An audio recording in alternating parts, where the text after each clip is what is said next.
Welcome to the channel, ladies and gentlemen. Good morning, everyone. Thursday mornings, and hopefully you have your coffee ready to rock. Or if it's in a different part of the day where you're at, hopefully you have your favorite snack. So let's see what we got going on in the chat. Some fun stuff to talk about, and let's get this thing going. What's up, Jen is first in line saying good morning, everyone. What's going on, Jen? Good to see you. What's up, Lisa? Lisa's in the chat. I never seem to make night streams. I have no idea what to expect here. I have no idea what to expect either. I never do. That's I'm just joking. That's what's fun about live streams though. Um Too funny. Hey, what's up, Nanette? Good to see you. All right. Polar's in the chat.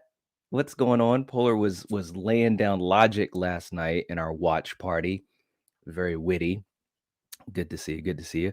What's up, Carrie? Carrie's in the chat. Good morning, everyone. Fancy seeing you all this fine wintry morn, right? It's cold. Carrie, is it cold where you're at? Like super cold? Because it is cold here.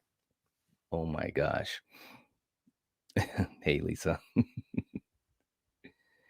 All right. All right. All right. Wow. You've been up since 5? Wow, Jen. All right. What's up, Mega Giants? Mega Giants in the chat. What's going on? Good to see you.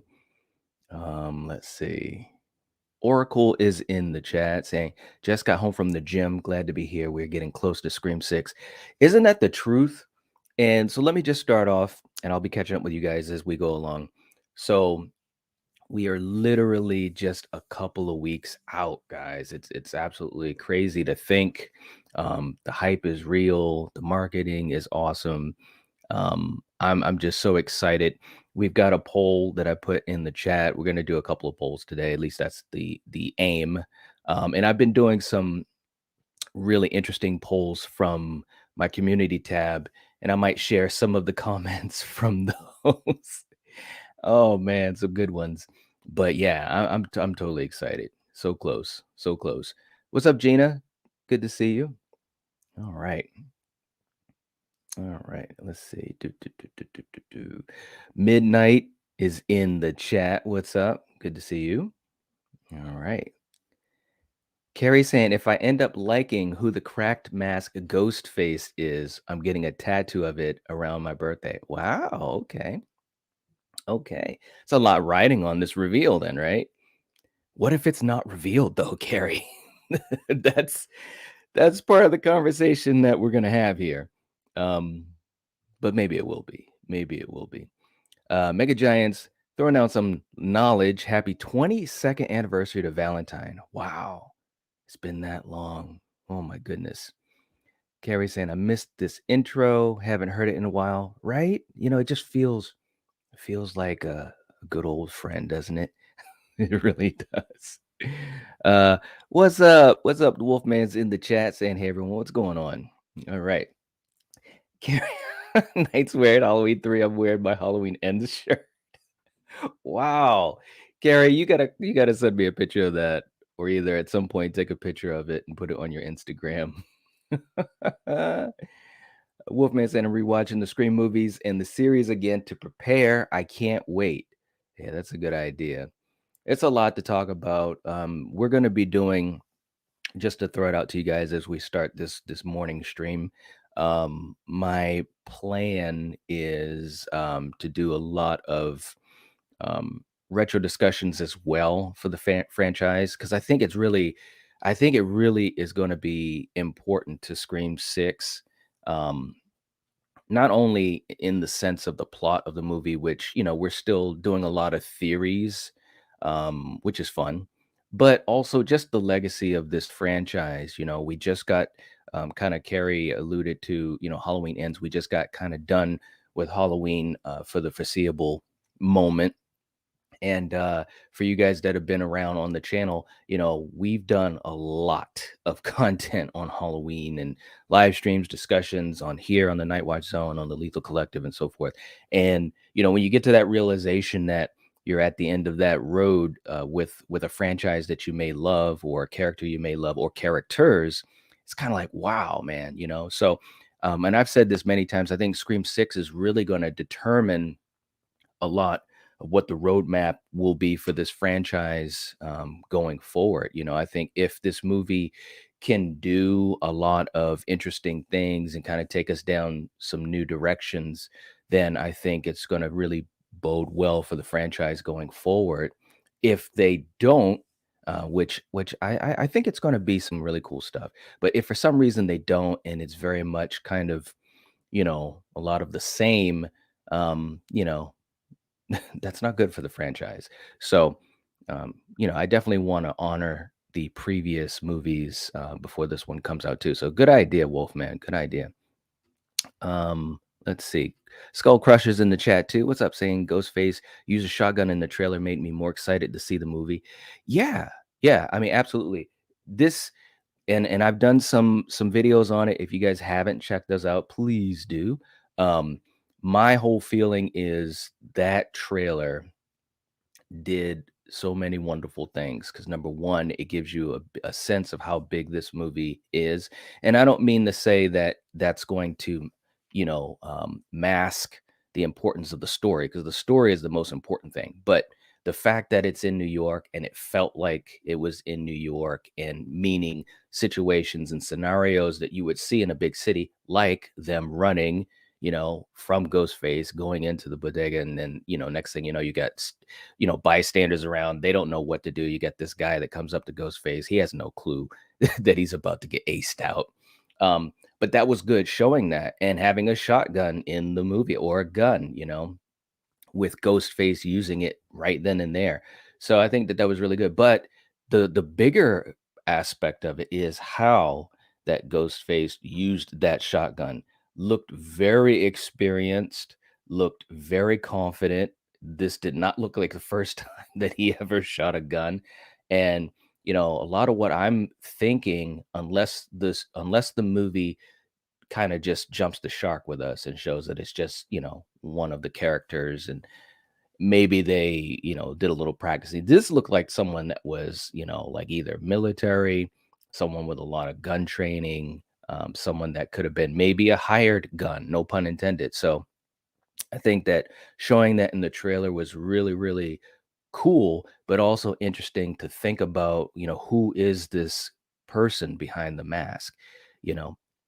Jen, thank you so much. Saying, please make sure to click the like button. Yes, guys, if you have not hit the like button, please do. Thank you, Jen. I appreciate you checking that out and keeping track of it. That's so important. Dan, what's up? Dan's in the chat saying, hey, everyone, just saying hi. Have a great day. What's going on, Dan? Good to see you, man. Hope you are doing well. I think you're probably at work. Hope you're having a good day. Let's see. Du- du- du- du- du.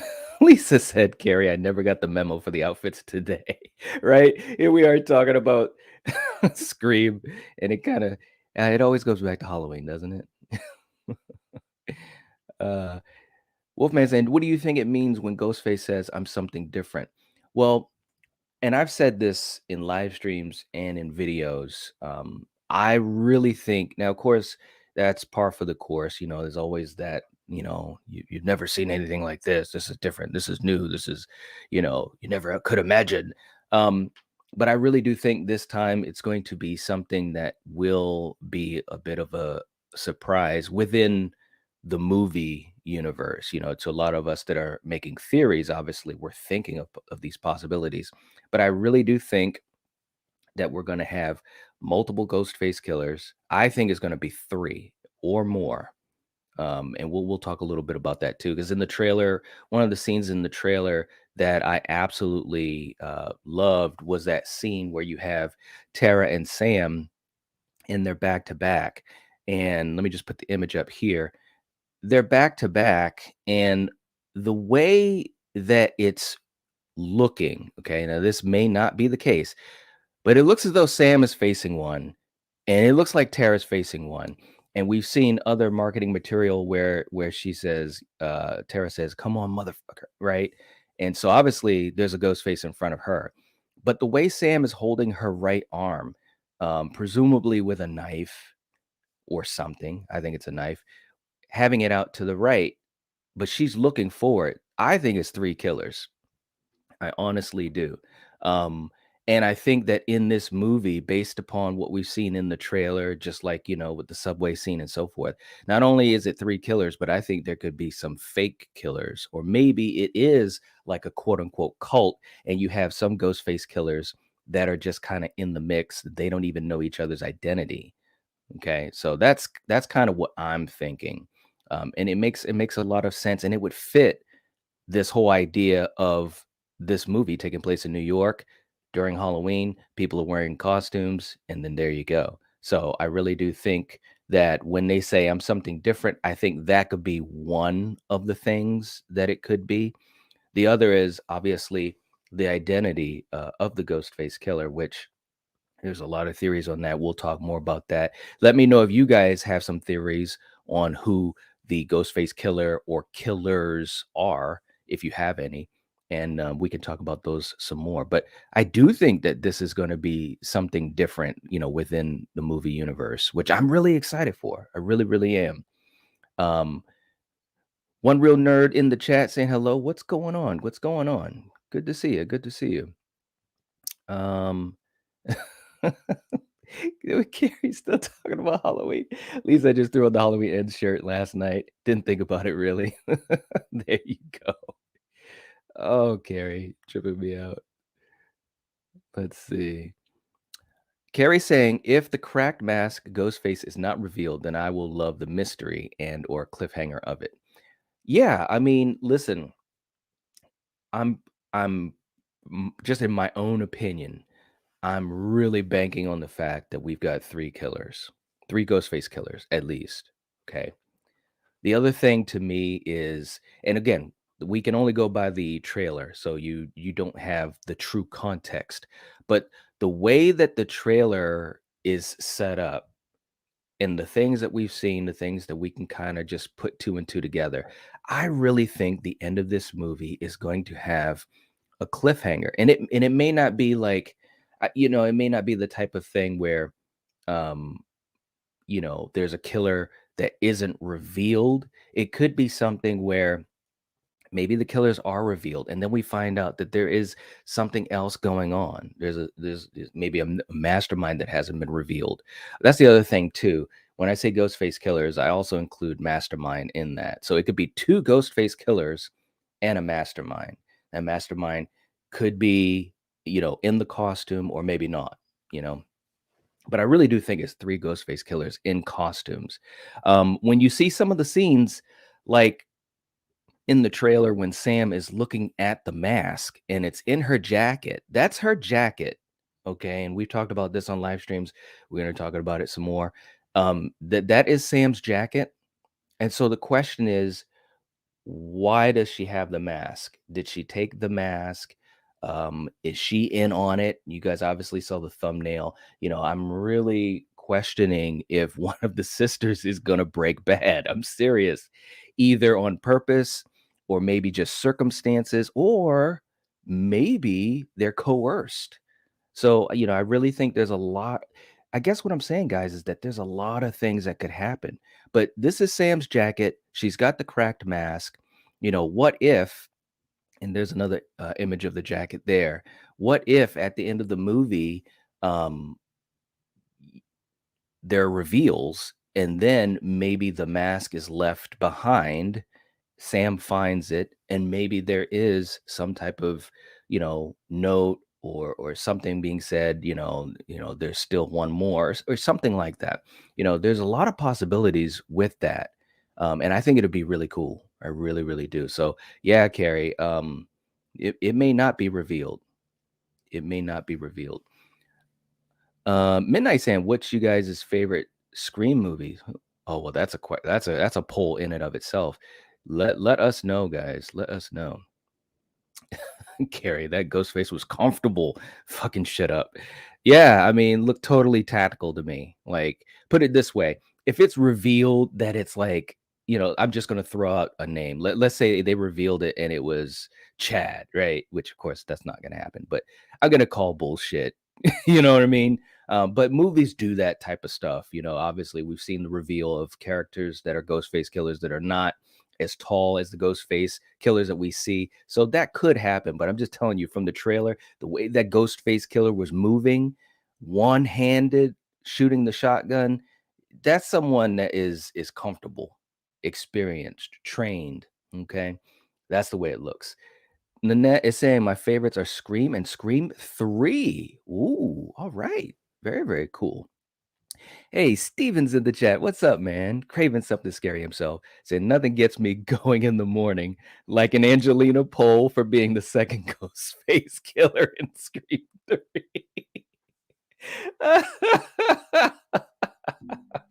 Well, except for being linked that Stu is back at Scream 6. Right.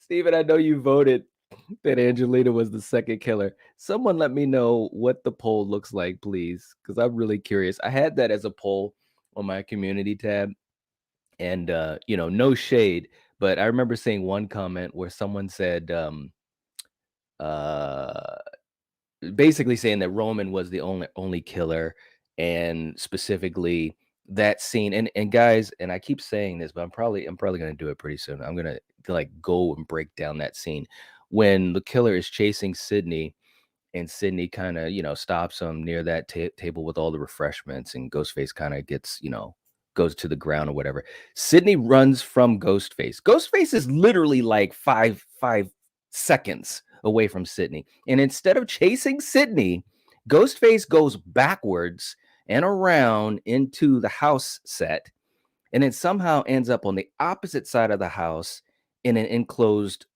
door, which is basically like a closet, instead of chasing Sydney. So when Sydney goes into the house, there's Ghostface right there on her right. No, no, no. That that makes absolutely no sense at all. Why would you not keep chasing Sydney? Sydney is not an Olympic runner, okay? She is a normal person. Why would you not keep chasing her? Like, no, you know what? Instead of chasing her, I'm going to go backwards and around into this house, hoping that she goes into the set, and then I'm going to come out of a door. That's what I'm going to do. Nah, I don't think so. I just don't. That's just my opinion. Guys, let me know what you guys think about that, because that really, I'm telling you, man. Oh, I'm telling you. Carrie, you're all right. You're all right. Yes, my whole thought process on the whole idea of the Ghostface Killer for hire. Check the video out. There's the link right there. And Carrie, seriously, I appreciate it. I just think that it's one of those things where it just doesn't make sense, how they portrayed Ghostface in the trailer for that to just be a regular person. You've got to have some type of training. That's my whole idea on that. Let's see. Let me let me catch up to you guys. Oh my god. Let's see. One real nerd saying, Carrie, I subscribe to your channel. Awesome. Awesome. And you will not be disappointed. Carrie has an amazing channel. Let's see. You guys are so funny.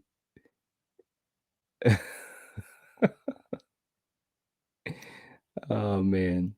Oracle saying, I'm hyped up about Flashback Weekend this August because they have Skeet and Jamie Kennedy coming. That is awesome. That is very, very cool. Um, Jamie is awesome. I haven't had the chance to meet Skeet, but that is really, really cool. Let's see, let's see. Gary said, I'm making breakfast and also enjoying coffee while wearing a Halloween shirt talking about Scream. I love it. I love it. And Jen saying, I don't think Angelina will be in this movie. According to the subway map, she is dead. Yeah, yeah. But here's the thing, and I don't think she'll be in the movie either. I don't think that, at least right now, it doesn't look like there's a game plan to reveal her, as the accomplice. But that doesn't mean that there couldn't be, down the road. Um, I think it would have been so cool if they did reveal it. I really do, because it would be a nice. First of all, it's a tie to the past, and it's a tie to Roman, which is really really cool. And to me, it's like a tip of the hat to Wes, because that was originally what they were going to do in Scream 3. And of course, the Weinsteins, they got involved. They didn't want Angelina as the second killer. So, yeah. Jamie, what's going on? Jamie's in the chat. Good morning. Good morning. Denisha's in the chat. What's going on? The net's going to get some more cherry coke. Cats and dogs living together. All right. I do like cherry coke. I will say that. Carrie saying if it's in her jacket, that means she was hiding it. Therefore, either trophy because she killed the person who wore Billy's mask, or she stole it to wear it herself. Yeah, yeah, yeah. Or she found it. It was like left for her to find. But I do like the way you're thinking about it, Carrie, and I agree. It could be a trophy. I could see that being the case. A trophy, and she takes it. She shouldn't, right? And of course, she's looking at it, and the whole question is, it's basically the Vader question. Are you going to the dark side or not? Be honest, fully to the dark side, I should say, because again, the way the trailer has it, looking, I mean, she just has that look on her face. I'm just calling it.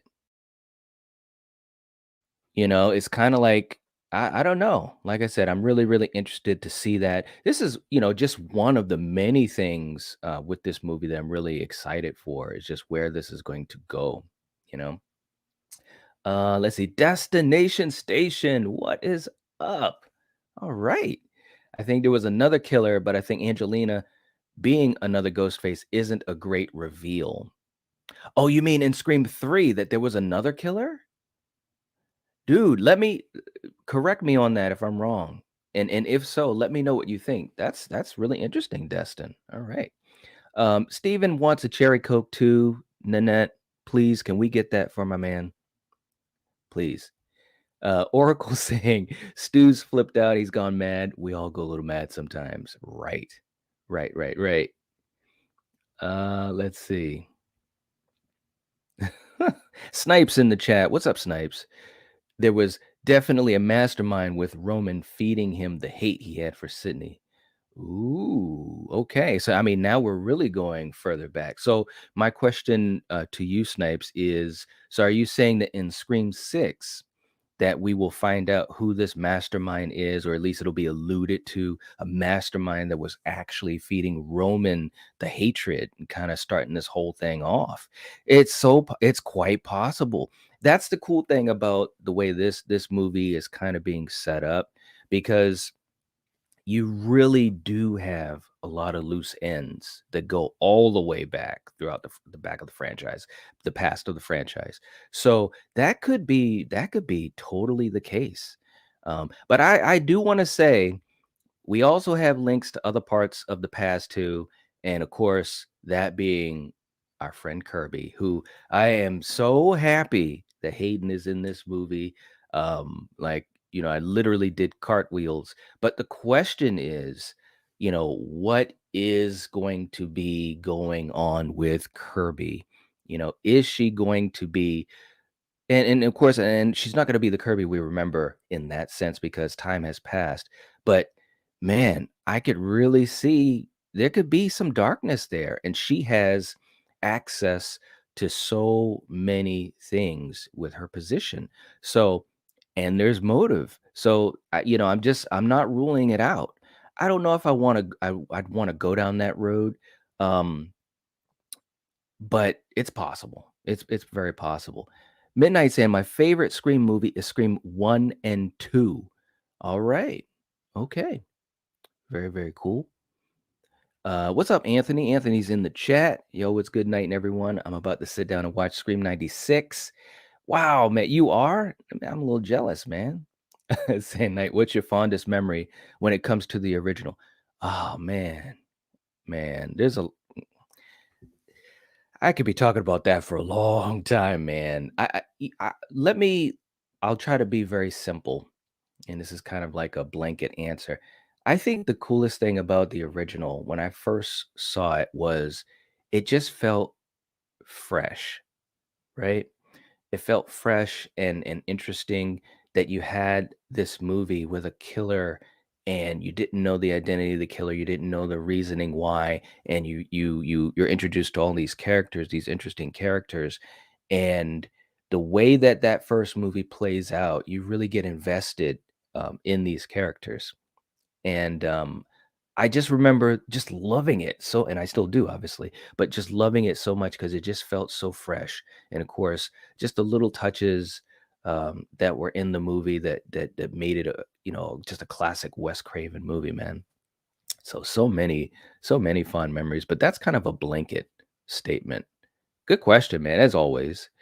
Wolfman said, "Do you think Samara is the killer or the opening kill because she's great at playing both victim and crazy?"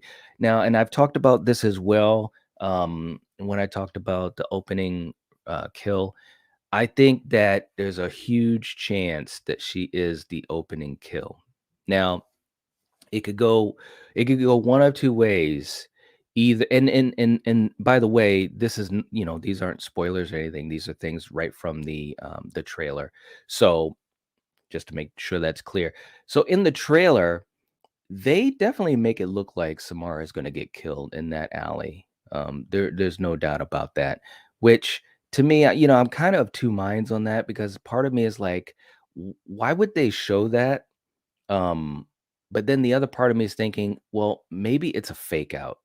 It can't be that easy that they would show it like that, right? But then I think back to Scream 5 trailer and of course Dewey, and I don't know. I don't know. Personally speaking, I think Samara is so talented that, she literally could play, the killer and be prominent in the film and so forth. And I would love to see that. But at the same time, with so many characters in this movie, the core four plus Gail plus Kirby, and so forth. I just think that it's leaning more that she'd be the opening kill, you know. It could be a fake out. It could be a fake out, but that's what it looks like, and it's right in the trailer, like, it's right there, she's on the phone, you see the scene where Ghostface is definitely taking care of business right there, so, I don't know, personally, I don't want her to be the opening kill, but that's what it looks like to me, it really, really does, it really, really does. Denisha saying, "Hey, Knight, I heard about the fake news that sources that were surprised and that's to know that someone who's seen the movie that gets me that someone had seen it? Really? Huh. I haven't heard specifically about that, but I'm sure I probably will. And that's the other thing too, guys, is that this movie just like with all these major movies that have come out, whether it's Halloween Ends or even Scream 5, Scream 6, there's going to be leaks, there's going to be probably spoilers, and my hope is that people that don't want to be spoiled won't, myself included. And obviously in live streams here and also on the Lethal Collective, we really practice that rule that, we don't want any spoilers. Theories is fine, anything that's been released officially, like the trailers or images, that's fine. We can theory craft all day long. But yeah, I'm excited for it anyways, though, Denisha. I really am. I think there's going to be some really cool things that are going to happen in the movie. I really, really do. And I mean, all the way back, I remember, right after seeing Scream 5, we already had started talking about 6. And the biggest thing for me was to just have some surprise, like a good one and one that's well executed, like the movie is going to do something new. And obviously, being in New York, that checked a box. But you can't just say you're going to be in New York. You've got to show New York. You got to feel New York. You got to hear the sounds off the street. And from what we've seen in the trailer, we're going to get that. This isn't like Jason Takes Manhattan, where 70% of the movie's on a boat, and then the other 30% is in Montreal. It's like this really looks good. It really looks like New York. Um, it looks like places that I've been to. It looks organic. It really does. Lisa, thank you so much for keeping track of the poll. 27 votes, only 27. Wow. 41% say Roman is alone. 37 he had an accomplice, but only 22% are going with Angelina. Really? That is very, very surprising. For any of you guys that did vote on that, if you voted that he had an accomplice, and that's presuming that it's someone other than Angelina, let us know who you think it is, or maybe explain it. That would be a really interesting thing to talk about. Let's see. Let's see. Carl's in the chat. What's up? What's up? Saying, I think the ghost faces in Scream 6 are hired professional killers hired by a mastermind who doesn't wear the suit themselves. That's why they are so efficient. It really falls in line with what I was saying in one of my videos about the tactical ghost face. I don't know if all of them are hired. I don't think that that would, to me, and it'd be different, if it's executed the right way, I'd be all for that. But I don't think all of them are hired assassins, and having no personal links to the victims or to the core four or to Sam and Tara, what have you. I think, let's say you have three killers. I could definitely see one of them being hired and the other two being, characters from the movie. But it remains to be seen. Steven saying, if someone says Roman is the only killer in Scream 3, they must be watching an alternate cut of the movie that was never released. Physically impossible to be one killer, right? It literally is. For you guys. And Steven, I haven't watched our Scream 3 talk that we did like forever ago. I think we sat on that part of the discussion for a while, because it's like, dude, there's just no way. There's just no way. Wolfman says, what bugs me more than that is in Scream 2, where they literally crawl over the killer to get out of the car. It almost ruined that movie for me. Ah, man. But it was such a great scene with the tension. I love that scene just for the tension of it. Like the first time I watched it, I was like, oh man, they're not gonna make it. They're not gonna make it. And then they do. It is like, oh my gosh. Jamie is saying Roman did it alone.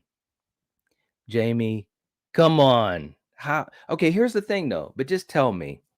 Now, obviously, we know Roman is the reveal, and that's what we saw in the film. That's what they wanted us to have as canon, and I get that. They may never reveal that there is another killer. That just, that's fine. But the way the movie was shot, and I really do think that was kind of, I think Wes Craven, he always had kind of like this a little bit of a wicked, sense of humor type of thing. I really do think that it was left like that so that people could look at it and say, wait a minute, because you have that scene like where the explosion happened and Angelina's coming down from like across the country where everyone else was going one way and she went the other way. And they're like, hey, what are you doing there? And of course, she's freaking out, and that was supposed to be to make her look, suspicious, just like in the bathroom stall scene and so forth. But it's like, come on, man. I just don't see it. But let me know why you think Roman was alone. If you want to, because I'm really curious. Yes. Oracle saying Cavity Colors is selling Scream 6 merch. Ooh, on February 28th. Nice, nice. Yeah, that is very cool. I might have to get some of that. Yeah. Jamie saying, what would Angelina's motive have been in Scream 3? Because she was romantically linked to Roman and she's crazy. and she has a viciousness. I mean, we saw that at the end of the movie when she revealed that yes, you know, she did sleep with Milton, that she did, basically scratch and claw her way to where she was as far as being an actress or aspiring actress. So I think that, and there's a thousand different things that could have been the motive, that we don't know about, which was the original plan. But definitely the romantic ties to Roman, I think. Steven said it's all good. It's just so awesome how Wes shot the movie to let us know that two killers were working together, especially on the sequence with Sydney on the house sets. Yes. I mean, guys, listen, seriously, specifically answer me that part. Why would a ghost face killer not chase after Sydney when she's literally right there, right? Instead of chasing after her, this ghost face killer or quote unquote, Roman's theory is let me run backwards around the back of the house set, go inside and assume she's going to go into the house set. How would he know that? So that scene alone, and that's just one scene. That's just one part. That's that one scene that's just like, come on, it's two. Come on, come on, come on. Let's see. Denisha saying shared critical overlord on fake news. Oh, surprise ending in the movie. Rumors about a secret ending. Not sure. Hmm. Wow. Well, I don't know about that. And there's going to be a lot, and there already are so many theories and things that are being put out there as far as what the movie's going to be. I honestly, for me personally, I kind of take it all with a grain of salt until I, kind of get more confirmation or things have a lot more weight to them. But could be, it could be a surprise ending. I think that the ending will be, and I hope that it is. I hope that the ending is, you know, something shocking. In other words, when I leave the theater, I want to be thinking about what I saw. I want to be like, oh my gosh, that would be awesome if they did that. I mean, that would be so cool. And of course, it's never been done in the franchise. So, yeah. Steven laying down knowledge. I'm right there with you saying, well, Wes Roder's being obsessed with Sydney and she was Roman's girlfriend. There you go. I mean, that's more than enough motive, more than more than enough. Wolf Wolfman saying, would Angelina or Stu be the more exciting reveal? Well, obviously Stu. And I think Stu would have a lot more weight. And, it all has to be executed correctly. But yeah, I go with Stu. Jen saying, I need to know what people think. Nerdbox did a video saying that Billy and Sydney could be siblings since Hank was at Sunrise when Maureen was. Ooh. I don't know. I don't know. I don't know. I mean, anything is possible. I don't buy into that. I really don't. That would be that would be that'd be stretching it. But yeah, let me know what you guys think. And Jen, let me know what you think of that. Interesting to say the least. But let me know what you think. Alex, what's up, Alex? Saying, what if Devin, Jack, and Dermot are the killers? Dermot could be the killer in the bodega scene. Yeah, maybe. I don't know, man. I have this feeling that, having Dermot Mulroney in it, originally I was thinking that, he could be the killer or behind things, but I don't know. As time has gone on, I've kind of moved away from that. Alex, let me know why you think Dermot could be the killer.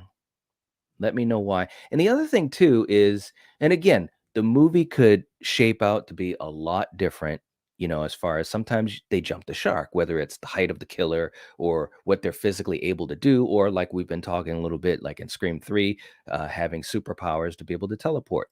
But, you know, if Dermot was the killer in the bodega scene, that killer moved pretty damn quick, and I'm not saying Dermot can't move quick, but obviously being a lot older, I just don't know because, even in the little bit that we saw in the trailer with him, he just doesn't seem like he would move that way. The trailer could have been cut a certain way too, but especially when Ghostface avoids the shot, you gotta be quick. You gotta be, agile and move a certain way. So it's possible, but I don't think Dermot's the killer in the bodega scene. I don't. I don't. Um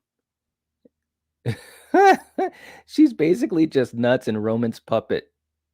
Hey, could be. It could be. I mean, think of Stu's motivation, I love it. Wolfman said if Hayden's return to acting, it's Hayden's return to acting too. She hasn't been in anything since 2014. Yeah, no, I'm definitely I'm excited to see what happens. I'm really, really excited. And I'm glad that she's in this movie. I really, really am. Really. And to be quite honest, I was thinking to myself, man, I really had lost faith that we'd ever see her come back because, obviously so many people were like, we want Kirby back. And I really didn't think that we'd get to a point where we'd see her come back. So when it was announced, and then we saw, the images and everything, I was just like, wow, it actually happened. This is like so cool. It really, really is. Um, Steven saying Stu would be the most exciting for sure because of his status and lore. Exactly. Angelina may be the most surprising. That's true. That's a great point because no one, I'm not saying no one. Obviously, we talk about it, and I'm sure there are a lot of other people too. But Angelina, that would be totally surprising. Could you imagine if that happened? You'd have a whole bunch of people that would be just like jacked up, and then you'd have a whole lot of pissed off people, probably. But it's all good though. It's all good. Um, Snipes Entertainment saying, right, I feel that there's layers to it all. It's not a coincidence that Sam has two generations of killers in her family. I feel like I need to watch all the movies again to find clues. Yeah, I mean, think about that. And I think it'd be kind of cool. Not that I'm expecting it, but think about the idea of, you've got her father and her grandmother. I mean, that's some some crazy shit when you really just stop and think about it like that. I think it'd be really interesting, just franchise-wise as a fan, just for fandom's sake, if there was a reference, to Mrs. Loomis, that'd be kinda cool. Um, let's see. Carrie saying, Jamie, we knew Angelina was nuts and also a puppet. She degraded herself the moment she screwed that pig Milton. Right? That's what I said earlier. Right. Oh my God. That was good, Carrie. What's up, Howard? Howard's in the chat. Jamie, Milton was a pig indeed. That's right. Steven's given a poll update. 59% believe more than one killer. All right. Listen, guys, and we're having fun with this. Just like anytime we have a discussion, we're having fun with it. But seriously, watch Scream 3, watch those moments. And like I said, it's just some physically impossible things. And it goes against logic. A lot of it goes against logic. So Alex saying maybe one killer gets taken out early, could be Devin, and the others will think they only need to trap and kill one. But there are two of them at the end, showing that there were three of them. Yeah, I definitely think this could be the movie where, we could get a reveal earlier in the movie and then finding out that there's more killers. I think that would be so cool. I really do, because then you get the best of both worlds, right? Because you have to have a reveal. It's not that you have to, but I think it's just one of the coolest things in this franchise. So you get the reveal, but you still have the mystery, right? I think that would be really cool. Cool. Or it could be reversed. If you have at least three killers, let's say you have three killers, actual killers, and you have a mastermind, and we haven't even gotten to that yet. I'll get to that in a moment. But what if you have a ghost face that is actually killed, revealed, then we also get a reveal, and then we still have the mystery of another killer and a mastermind. So this movie, and that sounds, pretty damn complicated. It'd have to be executed well. But it could be done, but it would be so interesting if that was to happen. I'd be all for it, really. Um, Wolfman saying, Scream is what made me fall in love with horror. I will be forever grateful for the franchise. Yeah, man. I mean, so many people, really, that was their gateway into horror. Um, for a lot of, and I can imagine a lot of fans that maybe weren't like diehard horror fans, because this movie, coming out in 96, it just took the world by storm. It really was a big thing, so I think it probably also brought a lot of fans to horror that may not have been big horror fans. So, there's a lot of history to this franchise, a lot of importance to this franchise. And yeah, definitely forever grateful. Yeah. Let's see. Do, do, do, do, do. Lisa thinking that line, saying, Carrie, I'm convinced that line was added because of the Weinsteins. With Angelina. Could be. Could be. Yeah. Kale's in the chat saying, "What's up, Night Watch and everybody? What's going on? Good to see you. Good to see you." Anthony saying, "No doubt, Night Scream feels fresh and new every time you watch it." It really does have a charm to it. And, yeah, I'm a big fan of so many horror films, as most of you guys know. I mean, and there's so many classics from, from the 60s on out. I mean, I've watched so many horror movies. Um, but I mean, obviously before the 60s as well. But when I think of horror, one of my first films that really grabbed my attention as a kid was Psycho, and of course that was 1960, but there's obviously a lot more from before that. Um, but Scream has, like, this charm to it, like, when I watch it, it it feels like it's a product of its time, but yet it doesn't, which is really weird, in the best way possible. Because a lot of films, they have a certain charm to them, and it's part of that charm is that it is based in that time period from when it was made. You know what I'm saying? You know, something like Friday the 13th, or something like Psycho. It is part of its time, and there's a charm because of that. But with Scream, it's a little bit different because it seems like it actually transcends, its time, but yet is still fully, leaning into it. It's just really weird, and I'm just thinking about that right now after reading your comment, Anthony. But it does feel fresh, and it's just such a good movie. It's an absolute legendary movie.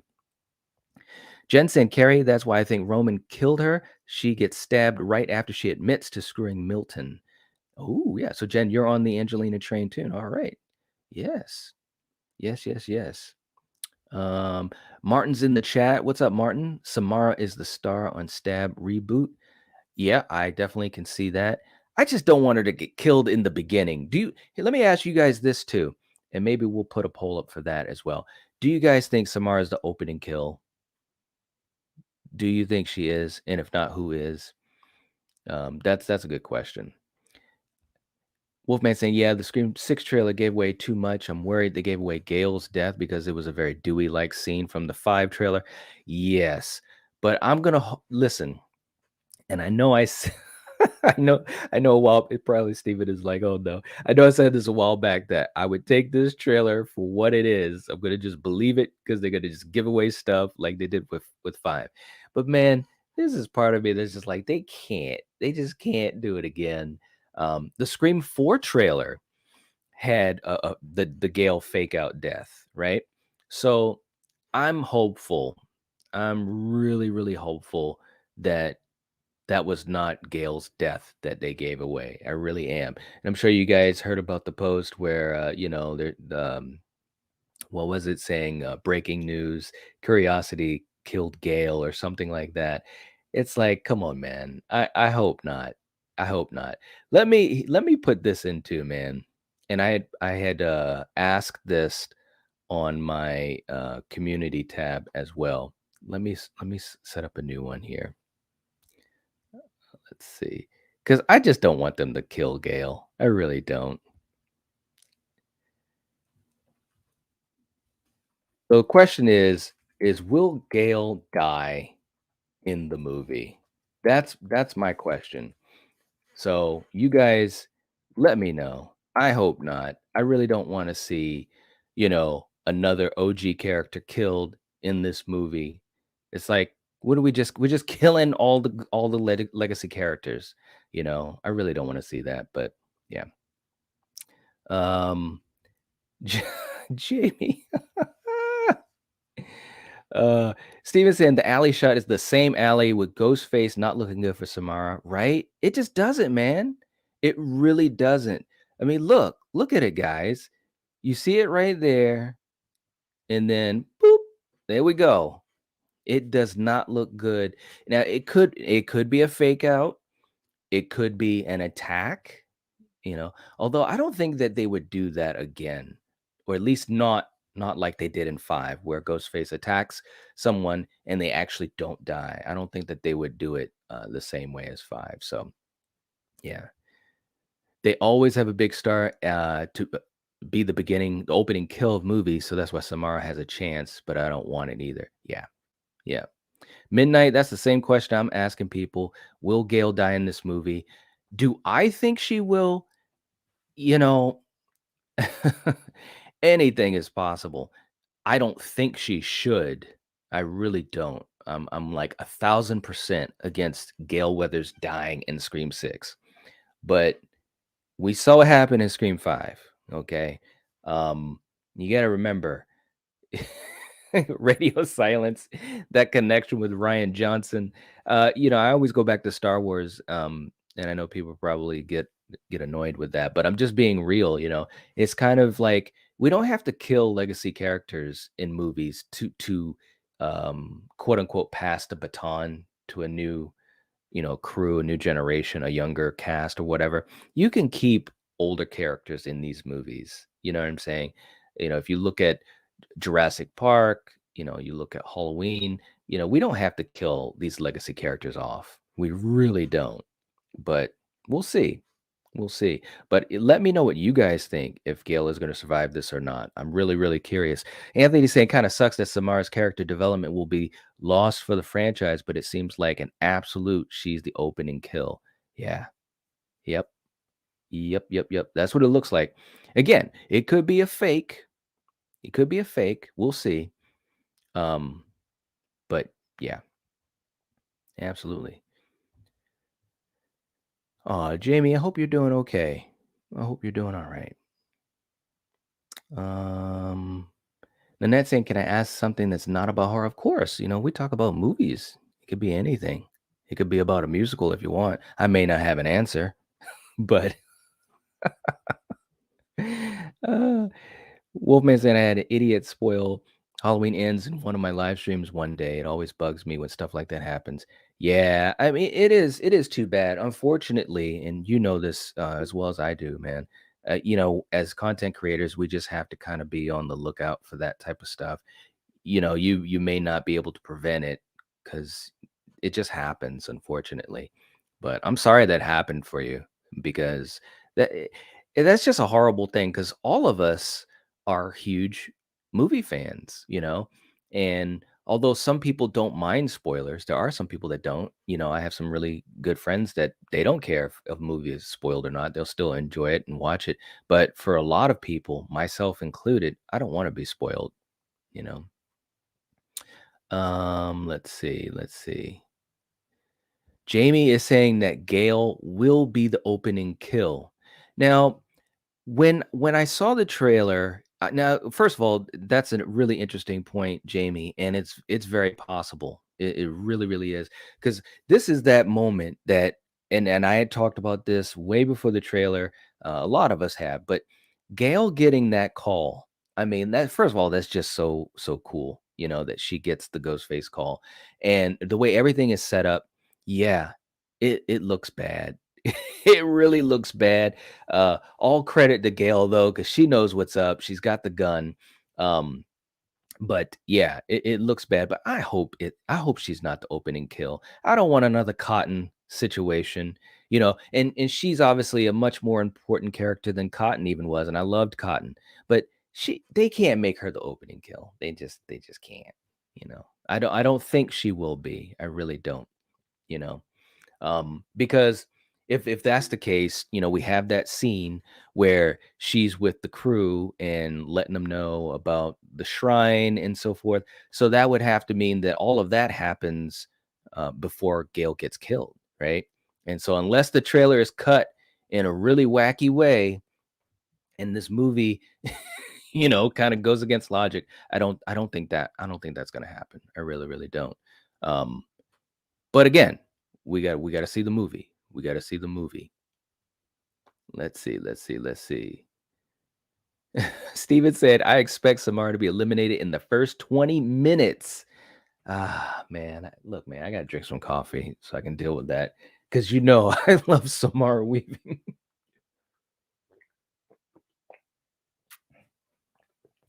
Yeah, I mean, I have to agree. I have to agree. I think it's going to be early in the movie. It may be less than 20 minutes, man. It might be. That being said, if it is something where it is in the first 20 minutes, they can really do some interesting stuff. This could be a really good opening sequence. Maybe even something that's drawn out a little bit. If they do that and it's something that's memorable, I could deal with it. I could deal with it. Jason's in the chat. What's going on? What's going on? Here's a Scream Theory Friday the 13th series will be awesome. Camp Crystal Lake football rules. when when did they get a football team? Gosh. Oh man. Too funny, too funny. JT, what's up, JT? Good to see you. Good to see you. Camp Crystal Lake football team. That's got me, man. Miss Carter's in the chat. What's going on? Good to see you. Good to see you. You came in. All right. That's awesome. That's awesome. Let's see. Let's see. And I know I'm behind on comments here, but that's just how it is. Lisa's got us down for 37 votes, 38% that Roman was alone. 38%, guys. Wow. 43% he had an accomplice. 19% say it's Angelina. Wow. I want to know who the accomplice is. I really do. What's up, Ben? It's Groundhog Day. Yep. Yep. Let's see. Carrie saying, as a friend of the community, it's a time to come together and help out one of our own. JT is only 14 subs away from 400. Nice. Very cool. Well, there's the link in the chat. Let's get my man those 14 subs. That's cool, man. Very, very cool. Jason. JT saying thank you as always. Very, very cool. Let's see. Carrie saying, now here's a good one. We are missing the fact that Roman wants everyone to believe he did it all alone. An ego trip. His intelligence was more so arrogance. He killed whoever assisted him. That's a great point because Roman is definitely, he's definitely got that in his personality, right? I mean, that's just you see that within his character traits. So that makes absolute sense that he wanted people to think that he was the only killer. So that's really, really cool. I appreciate you putting that in there, Carrie, because I agree. I really do. Let's see. Kayleen's in the chat saying, I hope Chad, welcome to the chat, by the way. And also, if you guys haven't hit the like button, please do. Saying, I hope Chad survives again. He's a good character. Before we saw the trailer, I was really thinking that he was not going to make it, but I have a really good feeling that he will. And I think he kind of will kind of fill in that void of Dewey, right? So I do think he's going to survive. At some point, maybe within the next couple weeks, and I'm sure we're going to be doing that organically anyways. We'll give our picks for who's going to survive and who's not. But I can say right now, I think unless we see something different from any type of marketing or anything that's put out there, as of right now, yeah, I think Chad's going to survive. Yep. Steven saying the way Wes shot it and the clues he gave us, that Angelina was the accomplice too. She clearly had some inside knowledge. Yeah, absolutely. Yes. Alex saying, if there's a ghost face for hire, then who makes sense as a candidate for who would hire them? Well, that actually gets into one of the things that I was throwing out there too, when we talked about a mastermind. And this could be just a mastermind in this movie. Like, this could be a network, guys. This could be something that's going to set us up really for an interesting ending in Scream 7, or at least ending to these 3 movies, or as a trilogy, whatever you want to say. But Henry Czerny, man. I mean, what about Czerny? I mean, he's got the money, he's got the intelligence, he's got the money to bankroll for a ghost face for hire, the bankroll, the shrine. There's a lot of stuff in that shrine, man. That takes money. Okay, that takes money. And I really do think most, if not almost all of everything here is recreated. It could be just that one ghost face costume isn't. There might be some other things too, but that could be the authentic thing in the shrine. But Zerny's got the money, being a therapist. He also has the intelligence to be a mastermind, to coerce people into his game plan and so forth. So I really do think that that would make sense based upon what we know. Based upon what we know. Um, and there could be twists to that, but that's who I think. So, Alex, that's a great point. I'm glad you brought that up because I was going to circle back to that anyways. But yeah, I think Zerny could be the mastermind or part of a network, so to speak. We don't know what's going to happen for seven. And the other thing I want to mention too is one thing that I'm very curious to find out, and I'm sure we will at some point. What was the original idea, for this movie in the sense of, Sydney's involvement? Number one, what was Sydney's involvement going to be? And number two, did the plot lean into her as far as the reveals or the killers or what have you? Um, that's something that I'm gonna be curious about until I find out, which who knows? Hopefully we'll find out at some point. But it'll be interesting because this obviously they had to sidestep a lot of stuff because Nev isn't in the movie. So Jason saying Roman was working with Stu train full steam ahead. I like that. Jen keeping track. 35 in the chat, 27 likes. Get them up. Yes, yes, yes, please. Um, let's see. Kayleen saying, "Is Stu alive or no?" And Steven's like, "Yes." I do. I really do think that he's alive, and I don't think that we're gonna see a specific reveal of him in six. We might get another Easter egg like we did in five, but he has not been confirmed dead in these movies. So I think that that's just that little tool in the box that they're just waiting to use, and it could be for seven. It really could. I think that it would really, again, my whole feeling for it is whatever happens, and there's a lot of ideas and theories that we're talking about. We had a lot of ideas and theories for five. We've got a lot for six, and who knows what's going to happen in seven. But at the end of seven, I think it would be really cool that everything is kind of wrapped up.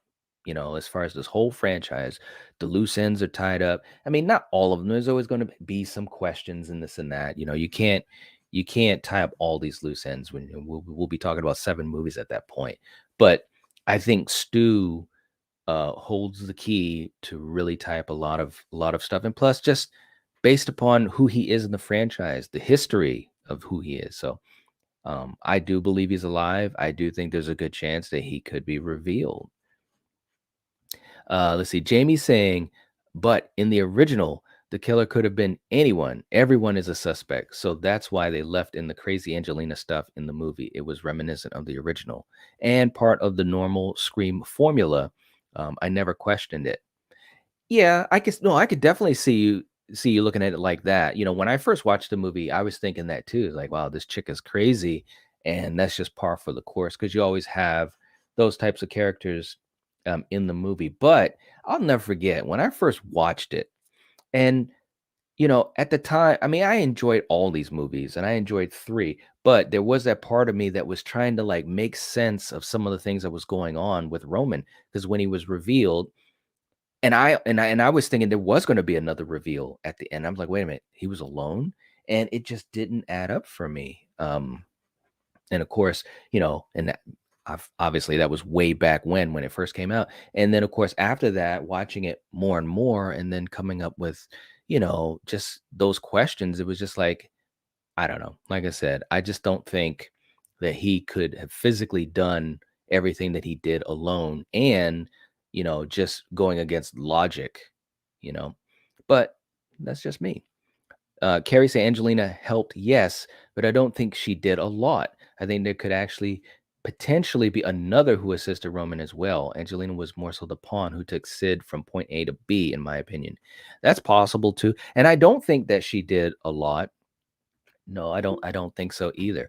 But I do think that there were multiple scenes where, like I said, she either seemed to be like full of having knowledge of what was going to happen, like the explosion scene, and also scenes where there had to have been two Ghostface killers, had to have been, you know. But there could have been another, and maybe in this movie or 7, there'll be some type of tie-in to it all, which would be really cool. I mean, in Radio Silence, again, that's the thing about, this particular movie is that now they have the opportunity to craft their own movie. They paid homage, they paid respect to Wes and the past, in their own way. And so now they can kind of do what they want with this movie, and they really could tie in a lot of things. That would be so cool if they did that, something that is a callback to 3. I think that that would be awesome. I really do. Kale saying Angelina probably was the second killer, and once Roman didn't need her anymore and was ready for his and Sid's final act as the director, he cut Angelina from the film. Yeah, exactly. Kayleen saying hope he's in Scream 6, but if Sydney's not in it, I don't know why he would be. Yeah, I mean, and again, the whole idea or the whole question of what was changed because Nev wasn't in the movie.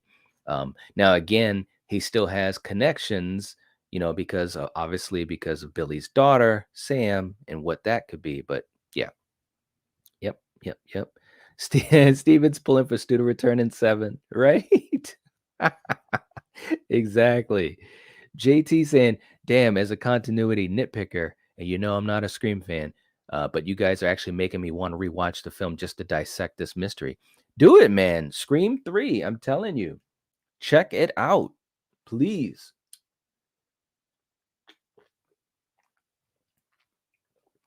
There's just some things that they just they don't add up to having just a reveal of only one killer. Yeah. Juan's in the chat. What's going on? Welcome, welcome. Saying, is it possible to have surprise cameos from former killers as hallucinations or flashbacks? I think it'd be cool to see Jill, Charlie, Roman, Stu, etc. as flashbacks somehow. And I've talked about that too. I think it would be really cool, especially in the shrine scene, guys. I mean, we already know that they've got the names of the Ghostface killers right underneath the costumes. So it's all right there, the whole legacy is right there. But I think it'd be so cool, if they did have some type of flashback or callback to the killers. I don't know if they will. I definitely think it'd be cool to have some type of flashback, a hallucination, or better yet, a nightmare. Maybe Kirby has a nightmare and there's a callback to Jill. That would be really, really cool. And it would make sense.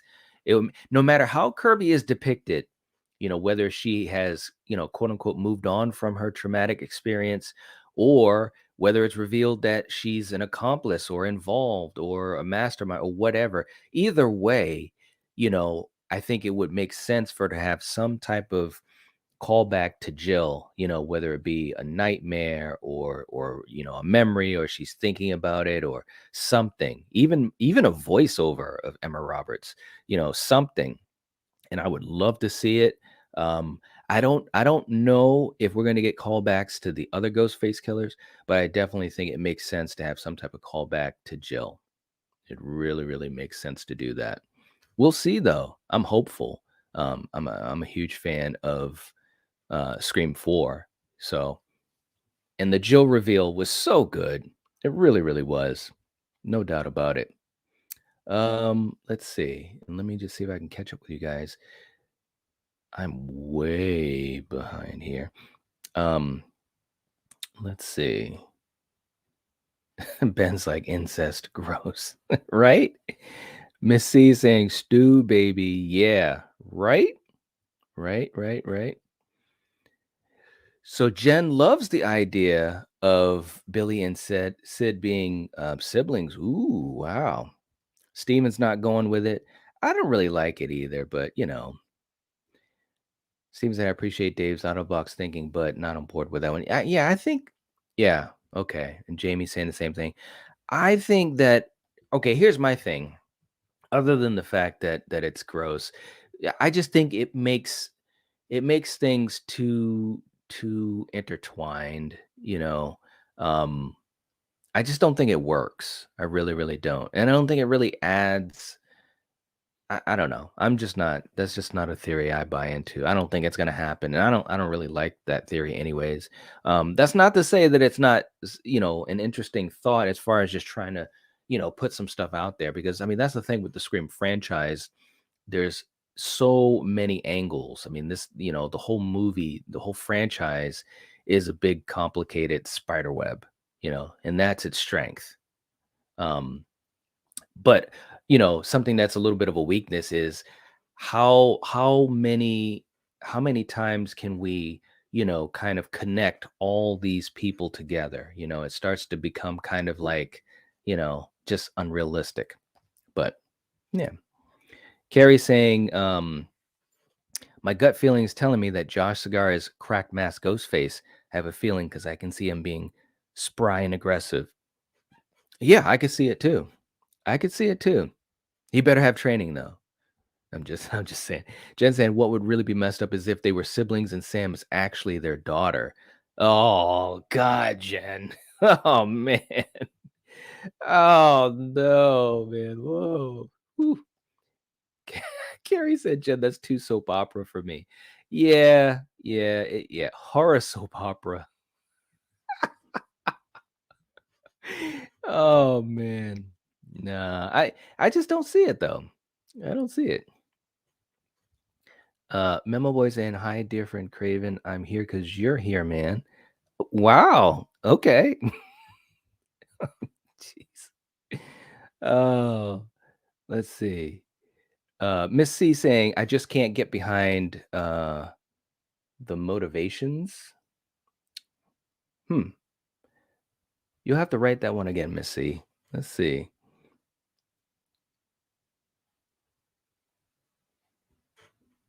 Alex saying, what if Zerny was the mastermind instead? He's a psychological threat to Sam, not a physical one. Yeah, that's what I was saying. Absolutely. Yeah, absolutely. I think that it's quite possible because not only does he have the money, but he has the intelligence, and I think it could actually work. Zerny is look seriously, he's a great villain when he is a villain. So I could totally see it. I really, really could. Let's see. Stephen going with that as well. Zerny, the mastermind, probably will stick with that theory in my final predictions. Yeah, I definitely think that that makes a lot of sense. It really does. Um, and I could see it playing out like that. I really could. I mean, think of it this way, if he is Sam's therapist, he's got that connection right there, you know. And I could see it playing out where he's like, spoon feeding her, whatever, as far as in the plot. I think that would be really, really good. I really, really think that would be good. I wonder if we get to see Tara and Sam dressing up for Halloween if they have the chance. Maybe, maybe. I could see it, but I don't know. And we've heard so much about how the pace of the movie is gonna be moving really, really fast. So, I don't know. It's gonna be interesting. Um, I could go either way, to be quite honest with you. I could go either way. Alex saying, I thought Dermot for a while because of the tactical nature this killer has. Also, they would need a decent amount of money, resources to build the shrine, but Zerny could be the killer instead. I think Zerny is the mastermind, or he's part of the network, behind the scenes. I don't think he'd be actually an actual killer. He could, and maybe just, doing like one kill, but he's not in the bodega scene, that's for sure. I don't see that at all. Martin saying Ghostface is Tori Spelling. I like that. Uh, Carrie says, I have a crazy theory I'm brewing with Roman that'll tie into six. Yeah, man. Well, that's what I'm saying is that I think that there's still, that shadow of Roman that could be, leaking into this movie. So that would be cool, seriously, because I've got a couple thoughts. It has nothing to do with Angelina, but we'll see. We'll see. One real nerd saying, yes, agree. A mastermind and side killers. Yeah, yeah. Bobby's in the chat. What's up, Bobby? Saying, what is Angelina taking her chance to finally really play Sydney because Sydney's not in this kill round? Now that would be something. And I don't foresee that whatsoever. Angelina's not going to be in this movie, I don't think. But if she were, wow, that would be crazy. That would be crazy. Miss C saying, I can never get behind the Scream Killer's motivations behind killing, except for Billy. It's like, girl to help see a psychiatrist or something. I got no time for a franchise with such weak excuses. But Mrs. Loomis killed because her son was killed. The same thing that Pamela Voorhees did. Just saying. I'm just saying. But no, I get what you mean. Like now obviously, especially with five, the motivations were kind of like, whatever. But you got Mickey and Mrs. Loomis in particular. Mickey's just he's a serial killer. That's what he is. I mean, you can't get a better excuse than that. I mean, because there's been thousands and millions probably movies with that as the motivation. But Mrs. Loomis killing because her son was killed. That's to me that's a good one. But here's a question. And hold on, Carrie was saying, "I'm a horror fan, a slasher fan. Scream hit me the deepest and will always have my heart. I love all the decades of horror. Don't get me wrong, but Kevin Williamson and Wes made something magical with Scream." Agreed. Yeah, I agree. Here's my question for you guys. What about the relationship with Sam and Tara? In this movie, I should say the trailer, man, I don't know, man. Something weird is going on with these two. It really seems to be. I mean, we've seen some of those scenes where, you know, I don't know. I think that this could be really, really interesting for this movie. You guys will have to let me know what you think because there's a couple times that both of them are looking pretty suspect, you know, and I don't necessarily think that, we would see a reveal like, obviously Tara is too small to be a Ghostface killer, but being involved, being an accomplice, being coerced into it, that could be really, really interesting. Let's see. Memo Boy saying, I'm with Craven. She will die. The pick with Ghostface and Samara the alley.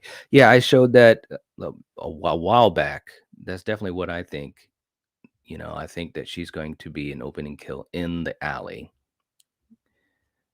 Carrie saying, I have the reverse Casey Becker theory about Samara, and I stand by that because it's just too good. That is that, yeah, and you're right, Carrie. I mean, maybe it is a fake out. Maybe Samara isn't going to be killed. Maybe it's going to look like she gets killed, or we don't see what happens, and then it's revealed that she is a killer. Yeah. Jamie's going with Gail being the opening kill. I hope not. I hope not. Gosh, I really hope not. But yeah, I don't know. Jen saying, I have faith that they will not make the same mistakes twice by revealing Gail's death. I hope you are right, because that would really, really suck. It really would. Let's see. Gory's in the chat. What's going on? What's going on? Lisa saying, I feel like people who put out the trailer are keeping up with social media and they saw what people put out. So they put fake outs in the trailers. That's actually a good point, Lisa.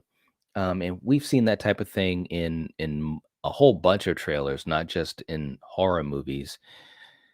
And it could be the case, obviously with the Scream 5 trailer, there were some things in the trailer that we did not see in the final movie. And of course, that movie was cut by like 20 something minutes anyways. But that could be true. What we see in the trailer, there could be some things that don't end up in the movie, or there could be some fake outs. It's very, very possible. Polar saying, I'm so bummed out about Samara. She would be a great returning character for Scream. I know. I know. I totally agree. I would absolutely love to see her in the franchise, just moving forward. But again, it's not looking good, guys. It's not looking good. And it sucks. It's one of the things I'm most bummed about. But look, I mean, Like Carrie said, maybe it's gonna be a fake out. It's quite possible. I'd be all for it as long as it's executed well, but it's not looking good. It's just not. Let's see. Kale saying, I don't think Gail will die in this one. We're expecting it after what happened to Dewey, and they know we're expecting it, so I think she will have more fake outside than Glenn from The Walking Dead. Okay. Uh, Fake outs. Yeah, could be. Could be. Jamie saying, I hope they don't kill Gail off, but I have a feeling that they will. I hope they don't. Yeah. Yep. And let me just try to catch up a little bit. Let's see. Um, Rick's in the chat saying Gail is my favorite character. I hope she doesn't die. I hope she doesn't either. I really don't. If it were up to me, I would love to see Gail have, some really, really strong moments in this movie.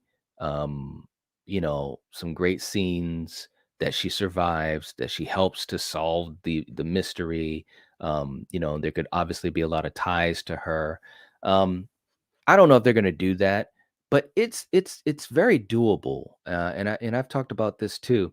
You can have a movie with the legacy character that is prominent, even with the new cast or the younger cast. There's nothing that says that she can't have a lot of important moments in this movie, along with, Sam and Tara. We've seen this done. Look at Halloween. Those movies are centered around Laurie Strode, but they also have plenty of room for the new cast, plenty of room for Allison and so forth. So I just think that I don't know if Gail is gonna have, a strong part in this movie. I don't know. I hope so. I really do. Um, it remains to be seen. It really does. But I love Gail. I absolutely love Gail. And I miss seeing her, being a big part of the movies. I really do. Let's see.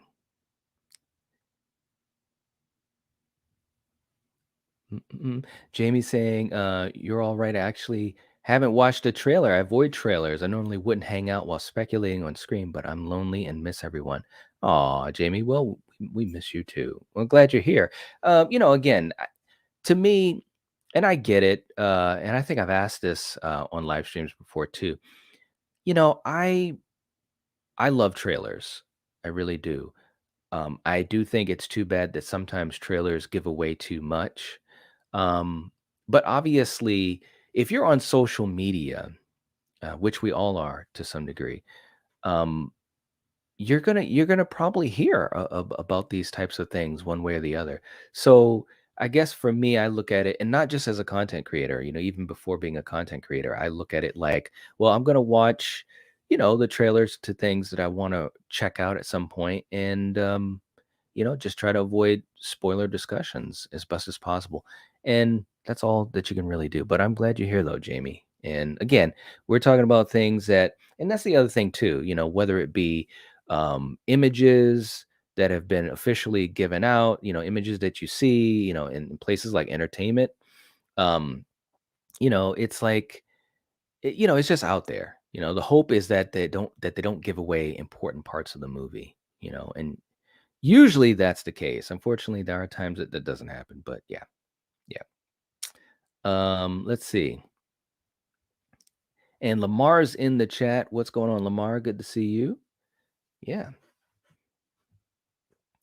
Anthony's saying a bit off topic, but how would you rate the original Black Christmas against other original slasher films? Would you put it in the top five or possibly top three? Um, well, first of all, it's a classic. I love Black Christmas.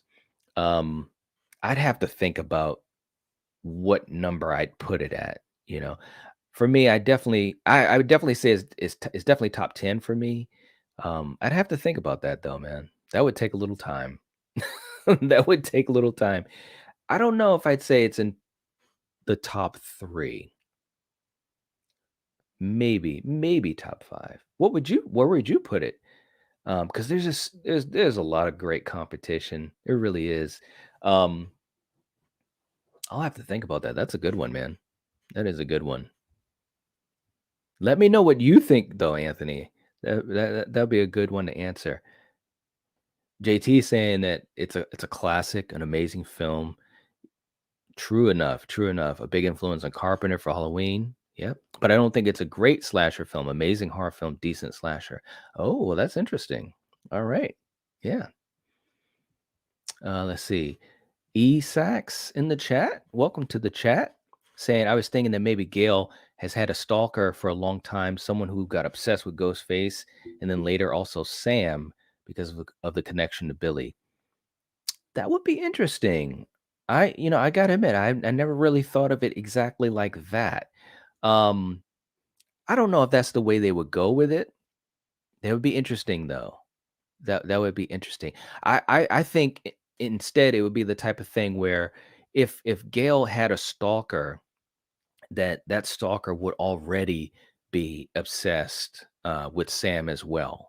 You know what I mean? I don't think it would be a stalker that would be stalking Gail, and then they later get obsessed with Sam. You know what I'm saying?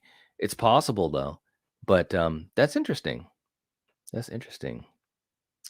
Let's see, let's see. Do, do, do, do, do. JT saying to Anthony, check out Mario Bob as a Bay of Blood. Yes, that's a good one. Yeah, that's a good one. I love that one. Let's see.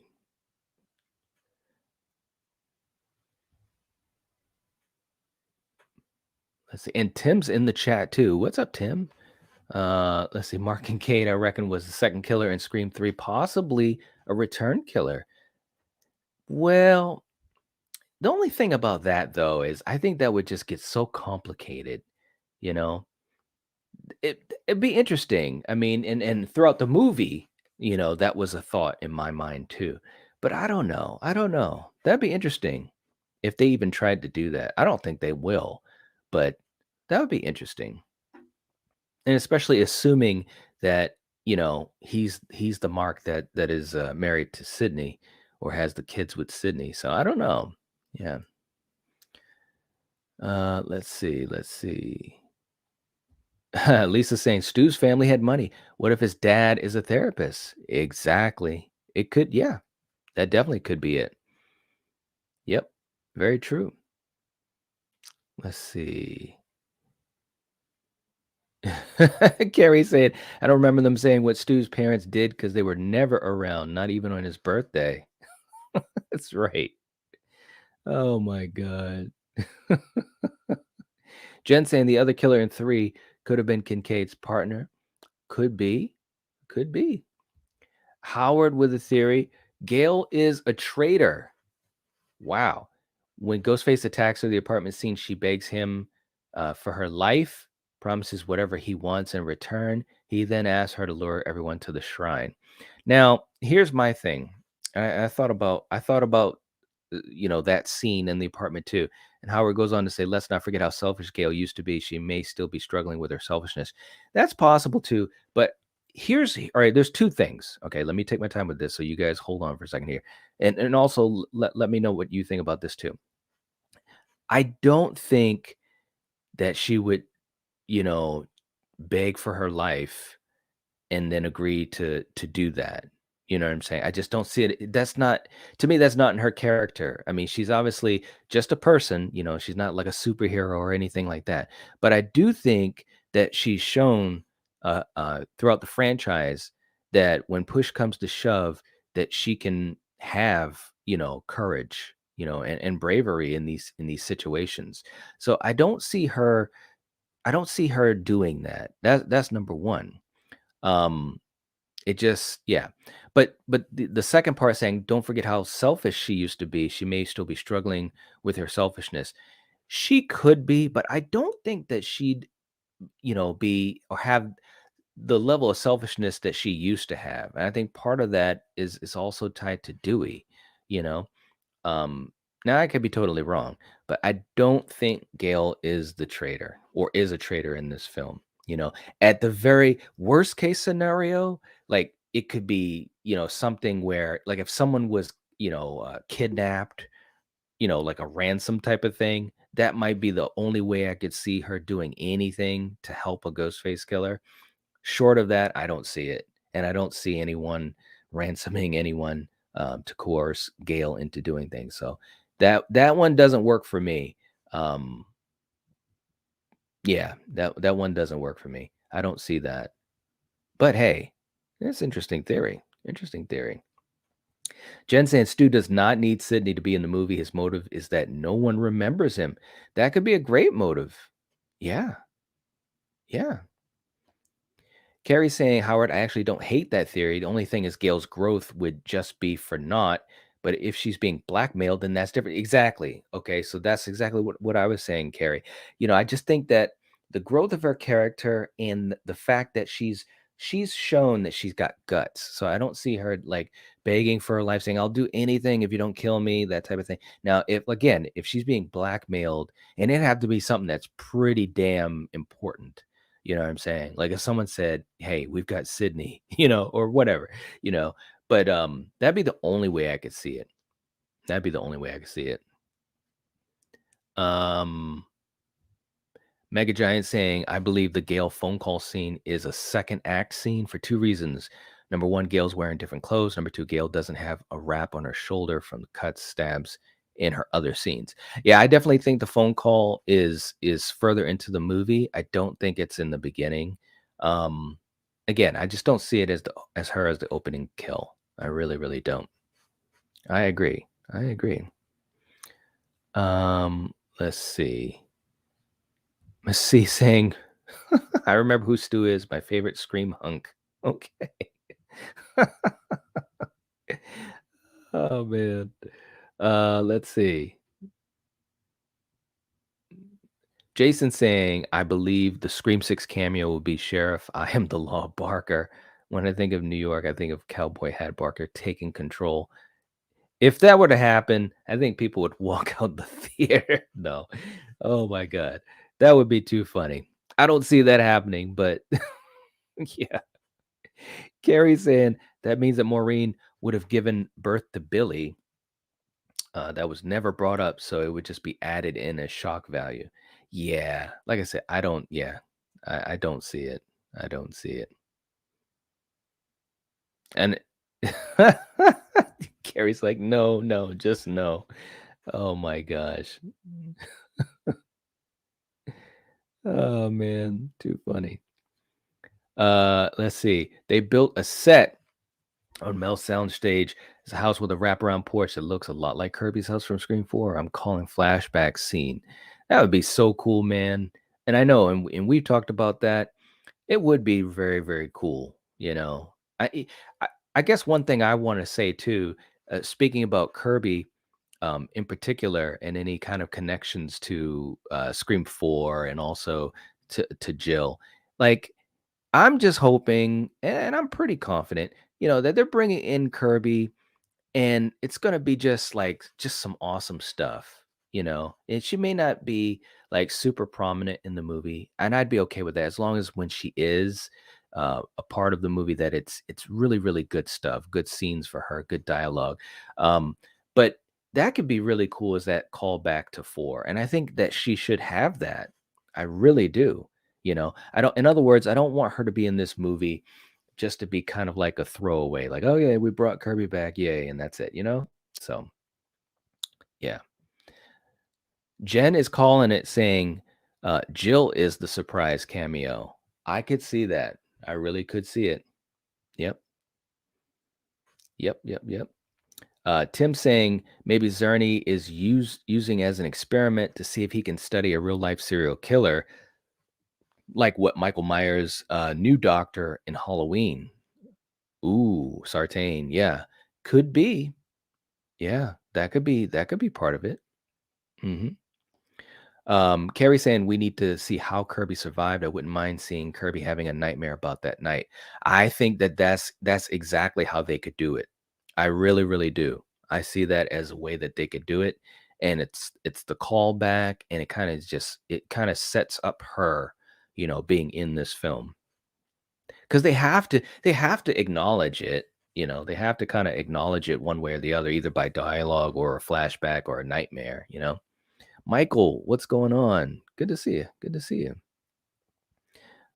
Tim saying that Jill's mom in Scream 4 was the second killer in Scream 3. Both of them hated Maureen. Ooh, I don't know. I don't know. Wow. Bobby's saying, yeah, I'm not on the Angelina train either. Okay. Uh, Anthony saying, what are your thoughts on the Mastermind Ghostface running a crew of other Ghostfaces like the Riddler did in the Batman? Yeah, I mean, that's exactly what I'm saying. I think that this movie is going to have at least three killers. My thought is that it's three killers, three actual killers in Ghostface costumes, and a mastermind. And I'm thinking Zerny looks really, really, you know, looks suspect as a mastermind. He's got the money, he's got the intelligence. Everything points to him being a mastermind, or at least being connected, part of a network. It could be him and someone else behind the scenes, or it could be him and someone else who's being coerced to help the plot. But I think that it makes sense. It makes sense because it's New York. You're going to have the opportunity, especially on Halloween, to have people dressed up as Ghostface, and you don't know if they are killers or not. So I think it works out really to the strength of this movie and to the setting. So I'm all for it. I'm all for it. Michael saying Angelina can come back. She's not dead. Hey, like I said, how many times have you seen someone be quote unquote killed and then the body being dragged dragged away? It was suspect, man. It was just crazy. Scream 3 was just crazy. No doubt.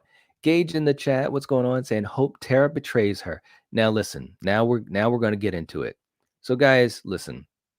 I've talked about this a little bit. We've got a couple of scenes where it just looks really suspicious. That scene, where Tara is right over the edge, and she has that look on her face, man. That's an interesting look. And I know that there's some folks that think, because it's in that quick moment, that it could be a look of sadness, kind of like, let me go or whatever. But what if it's a look where it's like it's a reveal? It's like kind of, I don't know. Watching the trailer over and over and over again, when I see that look, and kind of it looks more like it's kind of like this look of not necessarily a smile, but I think it could be. I think something's going on. Um, Again, there's a lot of ways this could go. But we also see the scene where you have Sam with the gun, you know, that is really, really interesting, you know, doing the little head tilt. I mean, this could really be, like I said, I'm so hyped up. I really am with this movie and the possibilities. So, and polars and motives are incidental. There you go. There you go. I like that. It's true. It's true. Let's see. Miss C saying, you really want to go there night. Billy likely wouldn't have killed in the first place if mom hadn't left him. Abandonment issues. Mrs. Loomis, guilty conscience, weak excuse in my book. Well, I mean, but her son was killed. It doesn't really matter though. She wanted revenge. That's basically it. She wanted revenge. She was wrong, like you said. She was definitely wrong in the first place because she left. But just because, here's the thing, just because she left the family doesn't mean that she doesn't love her son. I'm just saying. We could go around and around about that all day. I'm just saying her motive was because her son was killed. And we've seen that in so many movies in one, similarly, parallels to it. So Nanette saying, I'm with you, Miss C. All right. All right. So Mrs. Loomis's reason for killing was weak. Well, Michael saying Angelina makes more sense to return than Stu. Okay. All right. Polar saying Mrs. Loomis was probably happy Billy did what he did, seeing how unhinged she was. She definitely considered killing Maureen numerous times. That could, yeah, I could see that. And she was crazy. She was literally crazy. That's the other thing too. Like she's literally psychotic, So that's the first part of her whole reason for killing. She's friggin' crazy. Michael saying Gail could be killed off in the middle of the movie. Could be. Could be. I hope not. I hope not. I really do. Like I'm gonna keep saying it. I hope not. Michael said, I really hope they do kill Gail Weathers off. Really? Wow. I just think that, and Courtney Cox, yeah, Courtney Cox wanted to be killed off in 4. Yeah. And yeah, I know that. But to me, it's like, okay, you I guess what I'm saying is in horror movies, when you have someone that does survive a movie, you know, and obviously they return, like they don't all have to die though, and we don't now this doesn't take into account Sydney because we don't know what's gonna happen if she returns like in 7. But if we kill Dewey, we kill Gale, Sydney never comes back, and it's like, wow, So that's the way I'm thinking of it. But she did want to be killed off in 4. She did. Yeah. Carrie saying, so as for Samara's character, I thought it would be a brilliant nod to Scream 2 if Samara's character walks down the alley and Gail escapes the Ghostface attack. She takes Samara's phone and calls 911. That could be cool. Yeah, that could be cool. I could see that. That would be interesting, and that'd be a different way to do the quote unquote opening. Yeah. Polar saying, I think we'll get a Scream relaunch in 10 years, and Sid's kids are the target, and a new main characters would love this. That could happen. Yeah. All right. So Steven's heading on out. Have a good day, man. Hope you have a great day. Thanks for hanging out. Seriously. Michael, I better see Gail killed in this movie. You might. I hope not, though. I hope not. Let's see. The scene in Memo Boy saying the scene in the trailer where we see Gail's boyfriend person taken by Ghostface reminding me where Gail gets snatched by Ghostface in Scream 3. That is a good callback. Yeah. Yeah. Bobby saying Gail's first book was all about clearing an innocent man from murder. Do people insist on viewing her and why do people insist on viewing her in a negative light? Well, I don't think everyone does. I mean, in the first movie, I think that was just part of, kind of getting her character situated in the film. But I mean, look, obviously being a reporter and having a talk show and all that type of stuff, that's par for the course as far as her seemingly to be, and she, has been selfish and so forth. But I never saw her in a negative light like that. But some people, they might. Um, JT. Got Scream 3 queued up for when the stream ends. Can't believe I'm doing this, but it's for film science. There you go. There you go. Gail better have a dirty death like Dewey. I don't see that. I don't see that. But again, you know, they might do it. They might. Howard saying, I feel like Tara dies. She could. And if she does, well, here's the thing. Here's the thing about Tara. The question is, what are they going to reveal about Sam in this movie? At the end of 5, I mean, she went off. Sam went off on Richie, right? Like, there's some dark stuff there. And even in the trailer, she's talking about a darkness within me and this and that. So, depending on what they do with Sam, I think that kind of, gives a clue to what happens with Tara. But again, she has that look on her face, and that's not the only time. There's a couple times, and it's just like I'm wondering what's going on with her. Right now, if you think about outside of the character, if we talk about Jenna herself, I'm pretty sure she's pretty busy, and has a lot of things going on. So the question also will be, from a movie standpoint, will she, will they keep her? Is her asking price going to be too much, and all these types of things with all the success that she's having. So it's going to be interesting. It really is. I think that's one thing about Scream 6. um, Most people seem to agree with, I feel it, is that there's a lot of interesting questions going into this movie, even more so than five. There's a lot of questions about the sisters. There's questions about, Sam and the dark side. It's a question about, how many Ghostface killers are going to be. Is there a mastermind? We still got, open-ended things with Stu. We got Kirby coming back. Samara is part of the cast. Will she be the opening kill? Is it a fake out? Gail's coming back. Is this the last time that Gail's going to be in a movie? There's a lot of questions surrounding Scream 6. There really is. And I think it makes for a really interesting situation. Part of the reason why I'm so hyped up for it. Yeah. Let's see. Ice Nevea saying, um, I would love to see Gail as the killer to make a story. Oh man, that would be wow. That would really be a darkness, like if she was involved, trying to make, the killings happen to have a story. That'd be, oh man, that would be crazy. Nanette saying, I didn't understand why you didn't like Scream 3 to JT. Well, I'll tell you what, Nanette, there's a lot of people that I've heard over the years, not as much in the last several, but Scream 3 definitely didn't get as much love as the others back in the day. There's a lot of people that come around to it now. I do think it's a fun entry. It's really rewatchable too. Yeah.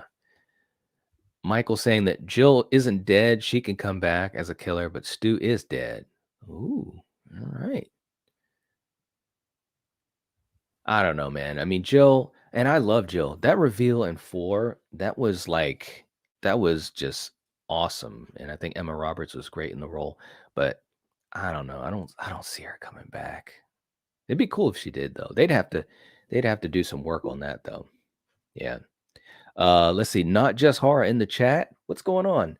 Saying, hey Knight, hey, I'm hoping to see one killer survive, and we don't know who it is until 7. Well, I'm telling you right now, I think there's a strong possibility that that will happen. I really, really do. Um, we've got multiple killers, and why would you reveal all of them, right? Knowing that you're going to go into a 7. Why would you reveal all of them? And I think we've got at least 3. We definitely know it's at least 2. Okay. We definitely know it's at least 2 based upon what we've seen, and just putting all the pieces of the puzzle together. Again, that scene where Sam and Tara are back to back, there's a reason why they're both facing in different directions. Is because there's killers on both sides. Um, and it looks like it could be a third one to Sam's right. Someone in front of Sam, someone to the right of Sam, and someone in front of Tara. So I definitely think we've got 3. And if we have 3, I can't see them revealing all 3. I really don't. But we'll see. But I would love to have that bit of a mystery at the end of this movie. And can you imagine the conversations that we'll have? That would be absolutely fantastic. So I agree with you, not just horror. I agree with you. Carrie saying Jill's mom was wasted in 4. She was Maureen's sister, and the only essential line she had was, I have scars too. I know. I know. I agree with you, Carrie. I really do. Because I thought that she was gonna have a lot more um weight, you know, in Scream 4. Um, and I love the actress too. She's a great actress, and I think she was wasted. I think so. I think she's wasted, which is too bad. Lisa saying, if Zerny is Stu's dad, what if he's the money behind Stu's plan because Stu has kidnapped the rest of the Mocker family? Ooh, wow. That's whoa. That's crazy. Can you imagine if something like that? Wow. Lisa, you caught me off guard with that. All I can say is wow. That would be crazy. Of course, Stu is crazy. So, wow, that's a good one. Ernie's in the chat. What's up? What's up? In the shot where Sam is falling, it looks like she has a hand in her hand. That would be crazy if Ghostface chops off Tara's hand. Ooh. Yeah, that would be yeah, ooh. Yeah, that'd be yeah. Oof. That's crazy. Yeah. And I do think I have that image somewhere too. I'll try to find that too. Gage saying, "Be cool if that scene where they're back to back, Tara turns around and says, 'Sam, did you really think I would forgive you for breaking our family up?'" And we talked about that too. I think that it it could go that way. It really could. I could see something like that happening. One of them doing it to each other. I could really see that. I think it'd be interesting. And what a shock. What a friggin' shock. They'd have to pull it off, the right way. It'd have to be executed the right way, but it could happen.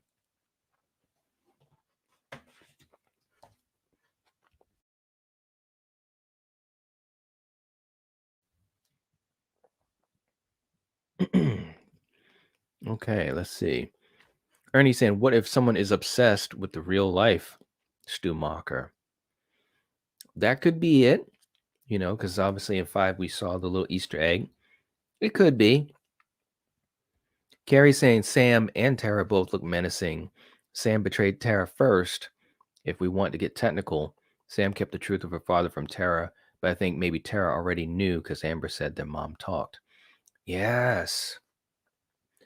Yes, yes, yes. Like I said, they both have those moments where it's like, wow, you know. I don't know. I don't know. It's gonna be interesting. I really could go either way.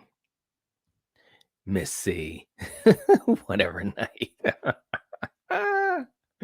Oh man. Howard saying, "Sorry if this is a bit off topic. But I'm just really curious, which 2023 horror movie are you most looking forward to other than Scream 6?" Um, well, yeah, there's so many things that are coming out. I'm really curious to see what Saw is gonna be like. I'm really curious to see what they're gonna do with Saw, knowing that we have Tobin Bell back, and Shawnee Smith, which, by the way, I think that that's some really cool stuff. I'm really, really excited to see what they do with that movie. But I mean, it's hard to say what I'm most looking forward to because if 2023 is anything like 2022, there's going to be movies that are going to surprise the hell out of us. 2022 had so many movies that just surprised me. And they weren't necessarily movies that were at the top of my list, movies like Smile or Barbarian. I really, yeah. So 2023, I mean, I'm looking forward to hopefully getting a chance to see Infinity Pool. Um, because I'm a big Mia Goth fan, and obviously Brandon Cronenberg.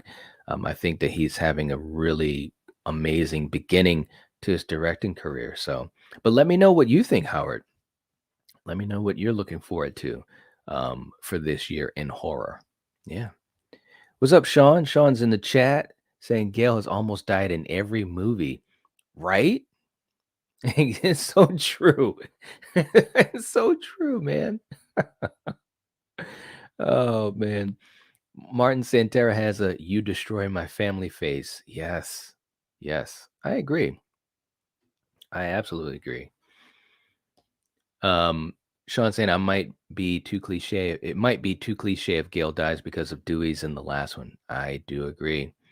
Yeah. Yeah. I just don't think we need to kill legacy characters in every movie. I really don't. Carrie saying, "So for Gail in Scream 96, I did see her in a negative light. She was ruthless, she was cutthroat. Scream 2 still felt that way until after Randy died. That's when we saw Gail feel for someone else." Yeah. Yeah. I mean, for me, in the original Scream, yeah, she was definitely cutthroat and stuff, but I don't know, I just loved her character. I mean, I was also a Courtney Cox fan too, so that was probably a big part of it, but I definitely get it. She was cutthroat, she was vicious, she just wanted that story. Let's see. January's in the chat. What's up? What's up? Good to see you. Jill is dead. Sydney confirmed that. There you go. Carrie, Jill can suck it. Anthony saying the Scream 3 is easily the most rewatchable and has the best soundtrack. Yeah, I mean, I think it's really rewatchable. It really is. Um, it's fun. It has a lot of fun in it. Parker Posey was a standout. I absolutely loved her in that movie. So yeah, I think Scream 3 has a lot of great things about it. Miss C saying Cotton could come back. As much as I love Stu, it would be easier to explain Cotton surviving and or faking his death. He was never a ghost face and ties back to the first movie. Yeah. Cotton's motive, went to jail for murder he didn't commit. Well, I'll tell you one thing. When Cotton was killed at the beginning of 3, I was mad. I was like, "What?" You know, I was hoping that he would at least have been in the movie at least till the halfway point. But the opening kill, I was like, "No." But that's the way it goes.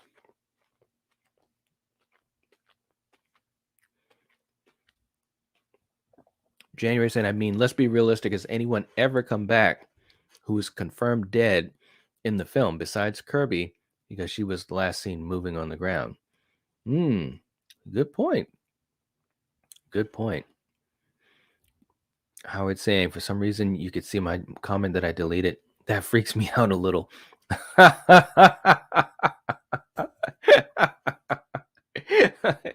It's all good. I might have seen it before it totally got taken off. In the comment about Tara, I wanted to say, I actually don't want her to die.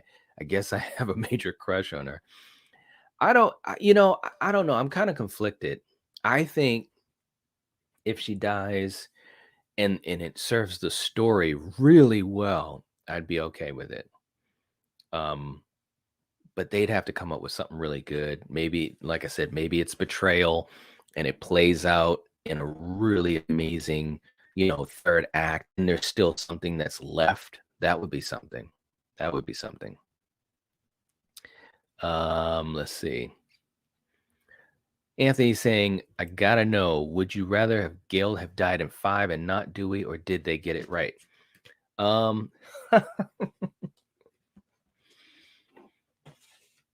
Well, I'm going to be honest. I did not want Dewey to die. I didn't. And I actually thought that Gail was going to die in 5 and that Dewey would be, what he's always been, kind of the heart, and it could have worked that way if the OG3 had a bigger presence in 5, which they didn't. I mean, Dewey had a great role, but as far as for Sydney and Gail, they weren't very prominent in the film. They came in and had a couple of moments, and then of course at the end they were together, but that was pretty much about it. I think it would have been better served if Gail had been killed. They could have played it out the same way they did in the movie. Gail and Dewey are, on the outs. And then if Gail was killed and then Dewey, dealing with that, of course, that would affect Sydney as well. And they both could have had a bigger part in that movie. But, the other thing about it too, 5 was cut by like 20 something minutes. So we probably wouldn't have had enough time because we had so many characters in that movie, just like we do in this movie, which is a concern. But I'm a huge Dewey fan. And I think David was amazing in that role in 5. I think they gave him a lot of great stuff. I was really interested in his character, how he had, changed, being, more grizzled and but still being Dewey. He still had moments where you could see that Dewey, from old. So, anyways, that's how I looked at it. But I was wrong. The trailer gave Dewey's death away. That's the thing. I couldn't at the time. I did, a lot of discussions about it, videos and live streams. I just didn't want to believe that they would let us know that a major character was going to die. Just like in the Scream 4 trailer, you have the scene, at the get together where Gail is being attacked by Ghostface. In the trailer for Scream 4, it looks like Gail is going to die, but we all know she doesn't. Now, again, like earlier, we were talking in the comments, Courtney Cox did want to be killed off, but that's not what happened. Wes didn't want that, and so forth. So, anyways, um, so I just didn't believe that the trailer was going to give away the fact that Dewey was killed. You see him walking down the hallway. You see the scene where Gail is screaming her head off. And it's like there's only two characters that she would do that for. Only two, in the movies, that is. And that's Sydney and Dewey. And the way she was screaming, that was a Dewey scream, and that's exactly what it was. That's exactly what it was, and they showed it in the trailer. So, with that being said, I'm hoping and praying that they learned their lesson from that, and everything that we've seen in this trailer, that they're not giving things away, you know. And it extends to Gale. Hopefully that attack is not they're not showing us her death. If it is, I'll be the first one to rant about it on my channel, because I think that, number one, if they were choosing to kill her off, they should never have shown the attack. They could have shown the call and then cut it there. I didn't need to see what the attack looked like in the trailer. I'd much rather see that in the theater. So, anyways, long-winded answer, but good question. Good question. Let's see. You guys. Anthony's going with Evil Dead Rise, no question. Yeah, I can't wait to see Evil Dead Rise. No doubt. That trailer looks so good. It looks so good, and I'm an Evil Dead fan, so yeah. Let's see. January saying Shawnee is an OG horror girl. Absolutely. I'm just so excited to see her back in this franchise, as well as Tobin Bell. Tobin Bell is to me is a legend. Um, and I'm just excited to see what they're gonna do. I really am. Let's see. And Jen saying I'm still here. Just have a lot to do. Get ready for tonight. Hey, no problem. No problem. Carrie, you're right. I'm excited for Maxine as well. Yeah. Um, if this movie is as good as X and Pearl, can you imagine? I mean, we have a trilogy, that has come out within 2 years, and they're all good. That could be just so amazing. It really, really could. So I'm really excited about it. Like I said, Infinity Pool, I want to see that because, well, not just because of Mia, but Mia is just amazing. So let's see. Yeah, and everything about her performances in X and Pearl are just amazing. So I just can't wait to see what she does in Maxine. Not just her saying if one of the killers is the stepfather of Sam, I may be actually shocked. Would be a cool homage to Mrs. Loomis in Scream 2, but different motive. Yeah, I mean that would be shocking. I don't see it though. I don't see it playing out like that. I think they're gonna go for something that's a lot more that will hit harder. But yeah, I mean, it'd be an homage. And of course, this being their second film. And we were really worried that Scream 6 was going to follow too closely to the Scream 2 formula. So I don't know. It could happen. From the trailer, it looks like they're branching away from what Scream 2 was. In other words, they're kind of going down their own path as far as getting more away from. And I'm not saying that obviously Wes Craven's formula and Kevin Williamson's formula is amazing, but I want to see Radio Silence do their Scream movie, and really put their stamp on it because that's the way that we're going to get movement for the franchise in the future, you know. Weekend in the chat, what's going on? Saying I think the scene with Sam holding the aged mask is right after Gail's apartment scene at the end of the movie. Yeah, I mean, and that's one thing that we haven't talked about yet. Gail's scene could, some people said it was the opening or it could be the middle, but what if it's actually near the end of the movie? That could be something, something a little bit different. And I'd be all for it. I'd be all for it.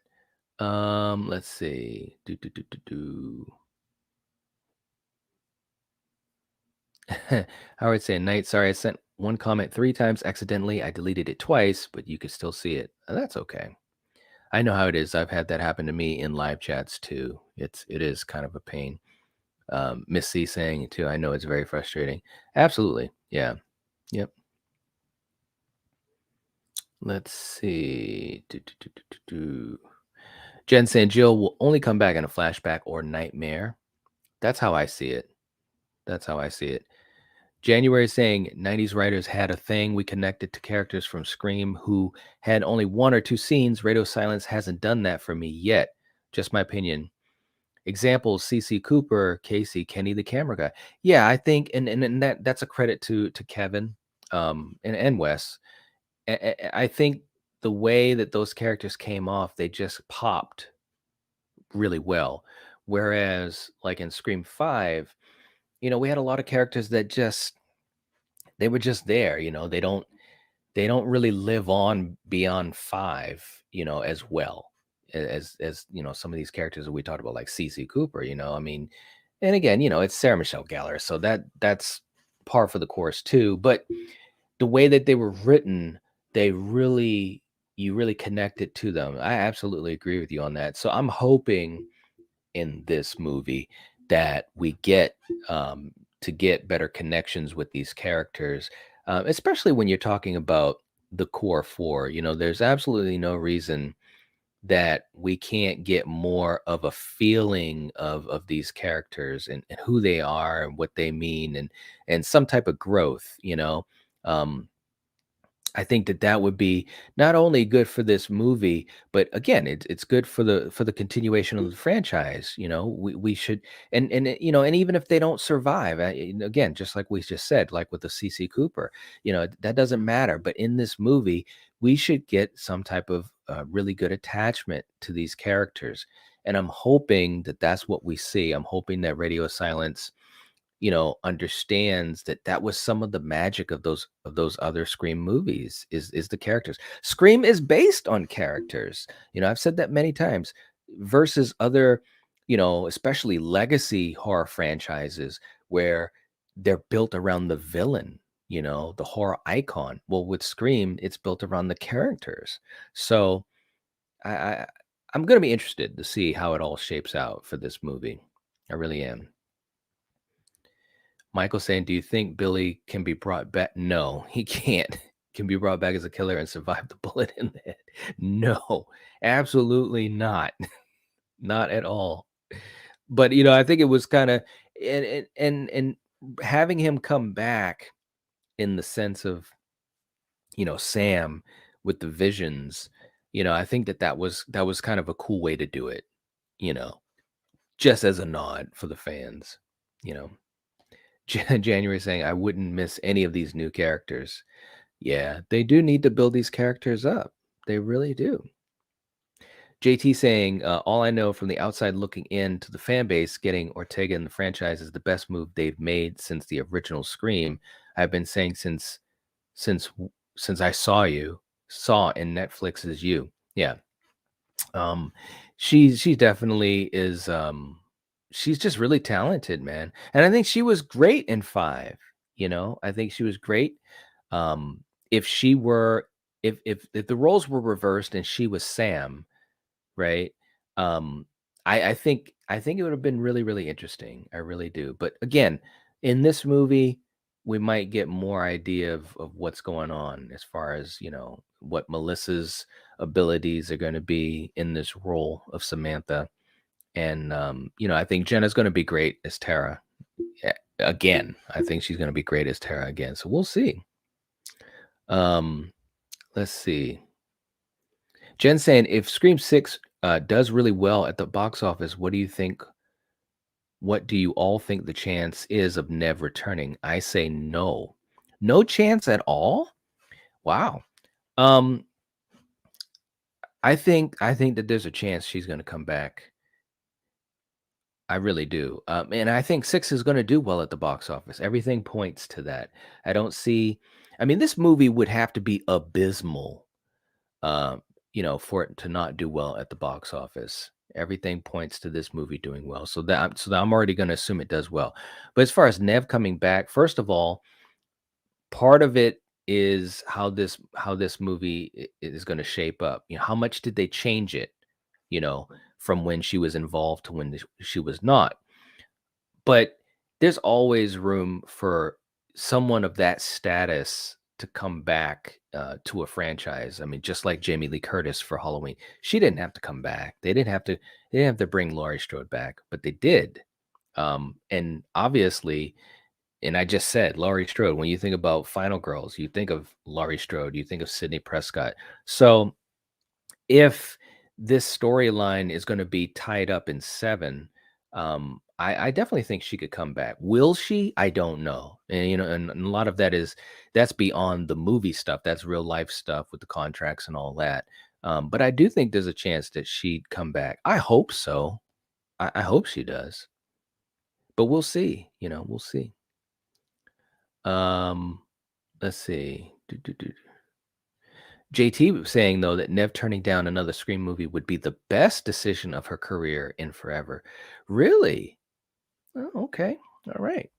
January saying if Nev comes back, I see them maybe killing her off to rid themselves of the actress. So to avoid that, I say Sydney stays away from seven. Oh, okay. All right. Jamie saying everyone is saying Infinity Pool is fantastic. That's what I've heard too. I've heard that too, and I'm hopefully going to get to see it. Um, that remains to be seen, but that's what I'm hoping for. But I've heard so many good things about it, and the thing is with Brandon Cronenberg's work, I think it's really, first of all, it's obviously reminiscent of his father, who's a legend. I absolutely love David Cronenberg, but um, with his movies, he's really just showing a lot of imagination and creativity. And I think that's a great thing in horror. I really do. We need it. And so, anyways, I'm happy that I've heard so many great things about it. I can't wait to see it. And it's good for horror. It really, really is.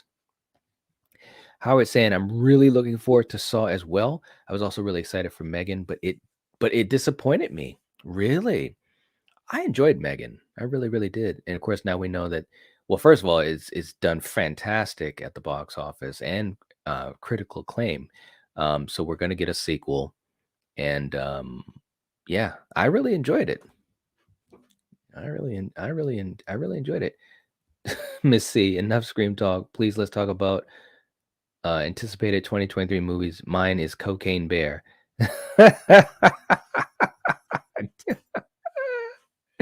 Oh man, that does look crazy, doesn't it? That trailer is crazy.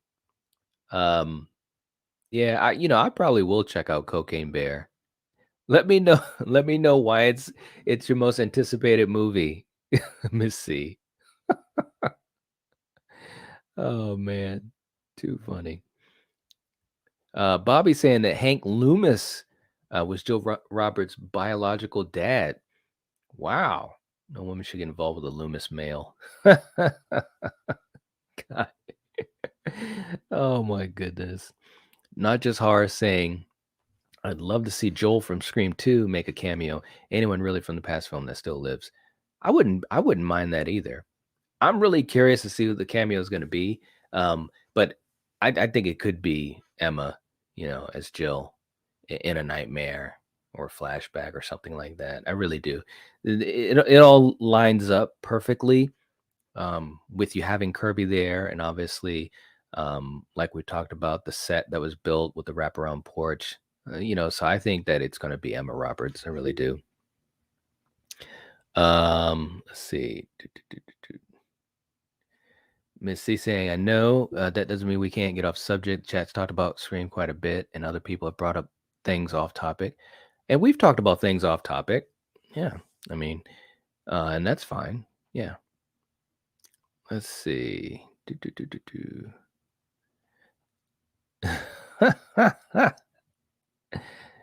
Michael saying, I'm excited what they're going to do with Sam. Yeah, I mean, I am too. I think that it could be some really interesting stuff. It really could. We'll see though. Like I said, between these two, between her and Tara, I think it could be some interesting stuff. Like I said, I really think there could be a betrayal. Um, that may not happen, but the way put it this way, and that's one thing that's really got me excited about watching the movie, seeing how it turns out, because the way that the trailer is cut, it looks like there could be some betrayal, but we'll see. We will see. I'm just really, really curious. Jamie saying, I can't help but to relate to Jenna. She's short and has to look up at everyone. I do too. Yeah, right. Oh man. January saying, but what did Tara bring to Scream besides being hospitalized? Sam did all the work. Sam really did do the work. But I think, to me, that in the scenes that Jenna was in, especially the opening scene, just, her acting, and just her talent, I think that she was really, really, she stood out. She popped, she popped a lot more than Sam did, or I should say Melissa did. Yeah, at the end, that's when Sam was at her best, when she was, obviously freaking out on Richie. But that's one thing I'm really interested in to see in this movie, is how they play off of each other. JT saying, I totally agree. I finally saw Scream 5 recently. Ortega was the best part of it. I thought the exact same thing. They should have had Tara play Sam and give her more to work with. I agree. I really do. I really do. I mean, that's not to say, and again, and I know some people have taught, and I've talked about it too, that, Melissa was playing a character that was obviously dealing with, you know, mental illness and obviously medication and stuff like that. So I get all of that. So that's why I'm really interested to see what we get in this movie, to see if there is a difference. You know, we'll see. Michael saying, I wish they never brought back Laurie Strode, Jamie Lee Curtis. There's a lot of people that I've heard say that. Yeah, that's what I've heard.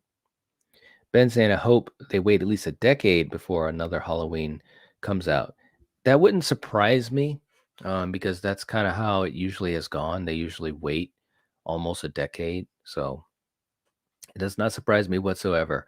Um, Although I will say it wouldn't surprise me if it's less than a decade, you know? Yeah. Bring on an H3 sequel. Yeah, right. Right. Oh my God. Yeah, I do love Halloween 3. January saying I enjoyed Megan as well. I did too. I thought it was a really, really, it was different. I went to the theater, and I didn't know exactly what to expect. I don't think it was just, like, what some people were afraid of is just going to be like a Child's Play ripoff. It was a lot different. It had its own voice. Um, Megan was awesome. There were a lot of great lines in that movie. It really, really was. So, uh, Jamie saying Cocaine Bear looks awesome, and I can't wait to see it. I love that wacky stuff. The trailer was funny as hell, man. As a matter of fact, I think that was the trailer that I saw. And seeing it in the theater is different than, on your device. But I think they were playing that trailer before Megan. I think so. But yeah, you could hear people cracking up in the theater. I think it's going to be a fun time. Miss C saying Cocaine Bear is my most anticipated because it looks funny, wacky, and wild. Plus, I get tired of bringing back tired old franchises such as Scream if I don't get schooled again for if for going off topic again. Cocaine Bear does look good. It really does. I mean, I like wacky stuff. Um, we'll see though. We'll see. I don't know if I'd say it's my most anticipated, but it'll definitely be a fun time. Jason saying, I truly believe Gail's phone call scene is at the end of the movie. This will be the cliffhanger. Does Gail survive? Also, a way to bring back Sydney. Stu lives. Yeah, I definitely listen. It's not the opening call. It's not the opening attack. I don't think so. It could be, but I see it. I see it further into the movie too. Or near the end. You know. Carrie saying the scene when Sam is telling Tara about the diaries and how Billy was her father. Jenna stole that scene. She did. I agree. She really, really did. She really did. I think that again, Jenna is just She's got a lot of talent and natural, sometimes, acting is about having natural charisma, and she seems to have that in spades, you know? Yeah. Let's see. Cocaine Bear looks great, but I can't wait for the sequel, Cocaine Raccoon. I don't know about that. Uh, let's see. Could they do a sequel to Halloween 6? I don't think well, they could. Would they? I don't think they would, at least not at this point. I think they would follow off of the Jamie Lloyd um storyline from 4. I think they would do that instead of coming off of 6. But that or Season of the Witch. I know Ben mentioned that earlier. I don't see them going off of 6. Personally, I don't. Now, that might be something that they set up for down the road. Possible. It's possible. But I think they would go off of 4. JT saying there's nowhere left to go with Michael at this point. Of course there is a new timeline. There was nowhere to go after Rob Zombie's Halloween 2 because he died. Um, but I get what you mean though, And the thing of it is, these franchises, they're not going anywhere. I mean, people, look, if you can have Universal monsters that were around in the 30s, and you still have Dracula movies to this day. I mean, that's just how it is, guys. So I don't see, whether it's Michael Myers or Friday 13th. Obviously, Friday 13th is coming back with a show and the whole idea of a new movie and where is that movie going to take place in the timeline. They could literally do these movies forever. Now, I'm not saying they will, but I just think that these franchises have so much room to play with, and especially with the idea of starting new timelines or being sequels to particular movies within the franchise lore. So yeah, they're gonna keep making them. They are. And I'll say this too. Let me make a good point on that because I know some of you guys are talking about it. You guys can let me know more what you think. But think about it like this. I wasn't a big fan of Rob Zombie's Halloween 2. I just wasn't. There were some good things in it, but overall, it just kind of wasn't my big thing. So the franchise could have died right there. The movie wasn't as well received as the first Rob Zombie movie. So, and that was in 2009.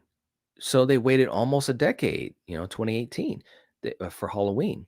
So they waited almost a decade to do a new movie. I'm glad they did because I love 2018. It's a really good Halloween movie. And because of that, we got to see James Jude Courtney portray Michael Myers, who, in my opinion, portrayed him the best. And there's been a lot of great Michael Myers, obviously Nick Castle being the original, Warlock, having some wonderful moments in his movie and too. But, so I think there were good things that came out of that because they took that chance to restart a timeline. So, these are things that can happen, for the foreseeable future with any of these franchises. Is like you have to execute things the right way. Look at Child's Play coming to the small screen instead of theatrical stuff. So this could go on for a long time. You look at Hellraiser on Hulu rather than a theatrical run. So we'll see though. We'll see. Polar saying, okay, I saw Megan and I didn't laugh. I liked the movie. I've heard so many movie reviews say it was more comedy. My theater was crickets, no laughing. You know what? I mean, I don't think it was more comedy. I think it was just a movie that had, some moments of outrageousness, like for instance, and not to get into specifics because I know some people may not have seen it, but at the end, when Megan is facing off with Allison Williams, and she says her line, if you say anything, I'll blank, blank, blank. I swear to God, and it's like you're looking at this movie, and this is this robot that's talking like that. And it was just the delivery was funny to me, but I don't think it was more comedy. I mean, I guess I could see how some people might have taken it that way, maybe. Um, because it was PG-13 and it played a little bit lighter. But there is the R-rated cut, which I'm really interested to see. Yeah. Jen saying Jenna is amazing in everything I've seen her in. Yeah, I think she stands out. She really, really does. No doubt. Harry's saying, honestly, I don't think Tara will be involved in the Ghostface killings. I think she's just trying to have fun at university parties and trying to forget about whatever just happened to her in Woodsboro. The last thing she'd want to do in a situation like this is to try to kill someone. Well, here's the thing, and that could be totally true. I'm thinking more in the way of possibilities that would be surprising. Um, but there could be a lot of things tied up into that. I think Carrie mentioned it earlier about, having resentment to Sam, for the family dynamic. It could be that she's coerced. It could be a couple different things that play into that, that would be very surprising, in the context of these movies, watching these movies. So we'll see though. Carrie saying, I liked Megan, but I wanted more of Megan. I felt there was too much of the little girl story. I get that they had to develop the character, but I liked Megan the most. I wanted more of her. Yeah, I mean, I think that's always the thing, with a movie when you're introducing characters and stuff, and I will say I appreciated them setting up the story. Rather I thought the movie was going to be something a little bit, well, James Wan was behind it, so I didn't I don't know if I necessarily expected it, but I was afraid that they were gonna have Megan just going around, stalking people, killing them, and boom, boom, boom, and not enough story. And it was actually the opposite. They had a lot of story development, and then, the tragedy was happening and so forth. But I do prefer it that way though, because I was invested in it when stuff was happening. But I do understand what you mean, Carrie. It would have been nice, maybe if they had another, whatever, another scene or two of Megan doing some things, that would have been cool. But I think for the sequel, now that we've got the basis for all of that, now the sequel can really, go into darker paths. So that's what I'm interested to see what will happen. Yeah. January saying, could a new slasher killer pop up on the scene? I'm not sure how, but it could happen. Well, Art the Clown. Art the Clown. I mean, I definitely think that right now, I would say, he's near the top of that list. It's a short list, though, of course, which is unfortunate. We do need new horror icons, but seriously, man, after the cataclysmic success of Terrifier 2 and Damien talking about, it's time to do 3, we're going to do this, we're going to do that for Terrifier 3. All the money that it made, there's no doubt that Art's going to be around for the foreseeable future. So, yeah. Omni's in the chat. What's going on? Saying, "Hey, good to see you. Good to see you." Not just Horace saying, I just hope the therapy scene with Sam is in the beginning, just timing wise. She's wearing the same outfit in that scene, holding the mask, all bloody. Yeah, I think, well, I do think that will be near the beginning because I personally think Zerny is going to be involved. And I think having that scene in the beginning, with the therapy scene, I think it's going to make sense. Um, but it could play the other way too, now that I'm thinking about it. We'll see though. I think there'll be something that shows her getting, therapy in the beginning of the movie to set up that plot point, you know. Jason saying Michael Myers is dead and done. Time for the true icon to shine. Jason is the GOAT. Creighton Duke's coming back. I wish. What about what's that, Crazy Ralph? You want in two? Okay, let's go. Well, I'll tell you this.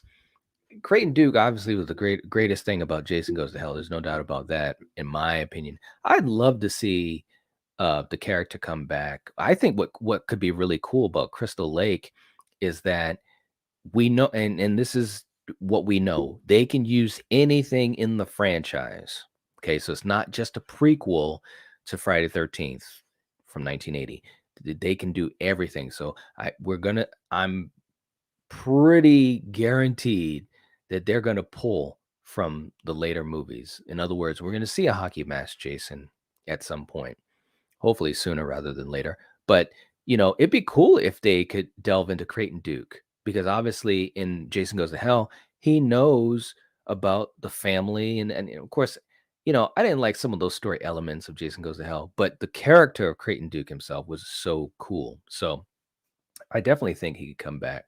Um, but I'm gonna be honest with you, Jason. That was not the last time we will ever see Michael Myers. I'm just saying, I don't see that. But who knows? I mean, look at how long it's been since we've had a Freddy Krueger movie, you never know. And especially with legal stuff, if that stuff ever comes into play. I mean, look at Jason, how long it's been, until we actually will have Jason again. We're talking 13 years. It's absolutely crazy. It'll be 14 years. January saying, I did enjoy Danielle Harris returning to the franchise. Yes, I think she was one of the best things about the Rob Zombie movies, and especially in 2, I think she was a standout, and also Brad Dourif. I think they were fantastic. That's what some of the best parts of 2 are. I mean, Scout obviously had a lot of great, dramatic moments and so forth. I just didn't like the character, the way they portrayed the character, but she was great, in her scenes playing Laurie Strode. Polar saying, I haven't seen Sick yet. Oh, yeah. They were talking about laughing at Sick. Jen saying Sick was very funny. Lisa saying, well, everyone, I'm off to pick up my new glasses and then to the funeral home the rest of the day. Hope you all have a great day. I hope you have a good day too, Lisa. Hope the rest of your day is good. Thank you for hanging out. We appreciate it. JT saying, Nick Castle and Dick Warlock are the best Myers. I love Nick Castle because I'm such a huge fan of the OG movie. Nick Castle, obviously he's a legend, and Warlock, um, although he portrayed Michael a lot differently, I'm a huge fan of Halloween too. But I can't lie, James Jude Courtney, what he did in those movies, it was just some amazing stuff. It really, really was. I mean, and what I also liked about it too, and people can obviously have their opinion on it, but I love the fact that he kind of, he paid respect to Nick Castle as well, and they obviously, worked with each other, and he kind of, and Nick kind of passed the baton, so to speak. And I think that was really, really cool. But the work that James Drew Courtney did as Michael Myers, I just thought was fantastic. It really, really was. Let's see. Michael saying I can see them doing a direct sequel to 4 and bringing back Danielle Harris. Absolutely. I mean, she's even pitched a whole story about it, and actually sounds really, really good. It makes sense, and she's at the age now where the amount of time that's passed since it all works out. It all works out, and plus her ability as an actress. So I think that would be amazing. I really do. Um, let's see. Let's see. I have not seen Skinamarink yet, Ben. It hit Shutter today. Anyone watch it? Jen saying, not me. I've heard nothing but negative reviews. Really? Ooh. Okay. Miss C saying Michael doesn't die, neither does Jason, Freddy, or Chucky, Pinhead, etc. They're not human. Supernatural scream villains are just ordinary people so far, but their deaths could possibly be faked. Yeah, absolutely. Um, although Michael's not supernatural, but you know, throughout the franchise, they kind of toyed around with that idea quite a bit. But we saw an ends. It's and it is what it is. But as far as just icon status, I definitely agree that they're just gonna they're gonna live on. They really are. Let's see. JT, not a fan of Skin and Ring either. All right. Okay. Enlightened kids in the chat. What's up? Oh, I did not know that. George Wilbur passed away today. Oh my goodness. Yeah, he was Michael in 4 and 6. Wow, I did not know that. Well, definitely rest in peace. Halloween 4, the thing about 4 was when I was a kid, um, it obviously kind of got me back in the franchise because I remember renting Season of the Witch and I was just totally shocked. I'm like, "Where's Michael Myers?" And I didn't get it. I was just a little kid, so I wasn't a fan of Season of the Witch for a long time until I kind of gave it a second chance when I was older. But 4 was just so amazing because at the time, it was like, okay, we got Michael Myers, he's back, and Jason, and we've got Freddy. As a matter of fact, all three of the big three released films in that year, so it was actually really really cool. And as a young horror fan, I was on cloud nine. So George Wilbur was a Michael Myers that I was really fond of, and especially because of that movie. So yeah, that's very very sad. Rest in peace. Very very sad. January saying, what matters more in horror, the killer or the development of the victims? Well, I think they both matter quite a bit because the killer has to be well written and has to perform in a way that pops, and I mean everything. It can be something as simple as the look of the villain, right? Or the way the villain attacks or whatever. That's very important. But in the same respect, you got to have the victims have some type of development or either that you just connect to them. Sometimes it's not necessarily about the story. Sometimes it's about the actor or actress and how they're, being portrayed that makes you really invested in them. So I would say both. I really would. If I had to pick only one, I mean, I suppose if you have characters, like for instance, I mean, again, if you look at Scream, you have these fantastic characters that have been developed in so many of these movies, and that can really, really carry a lot. You could have Ghostface, dressed up in some other type of costume that may not be as cool as the one that we got. And you could still enjoy the film, you know. So yeah. Um, Anthony saying, "What are your top 3 Brad Dourif horror films?" He's a top 3 icon for me. His filmography is quite legendary. Oh man, that's that's a tough one. I will say this. Well, first of all, one of them is Exorcist 3, which nobody talks about. And although his part was brief, his performance, and that's what I'm kind of getting at, his performance or his weight in the movie, his performance was chilling, man. It was so good.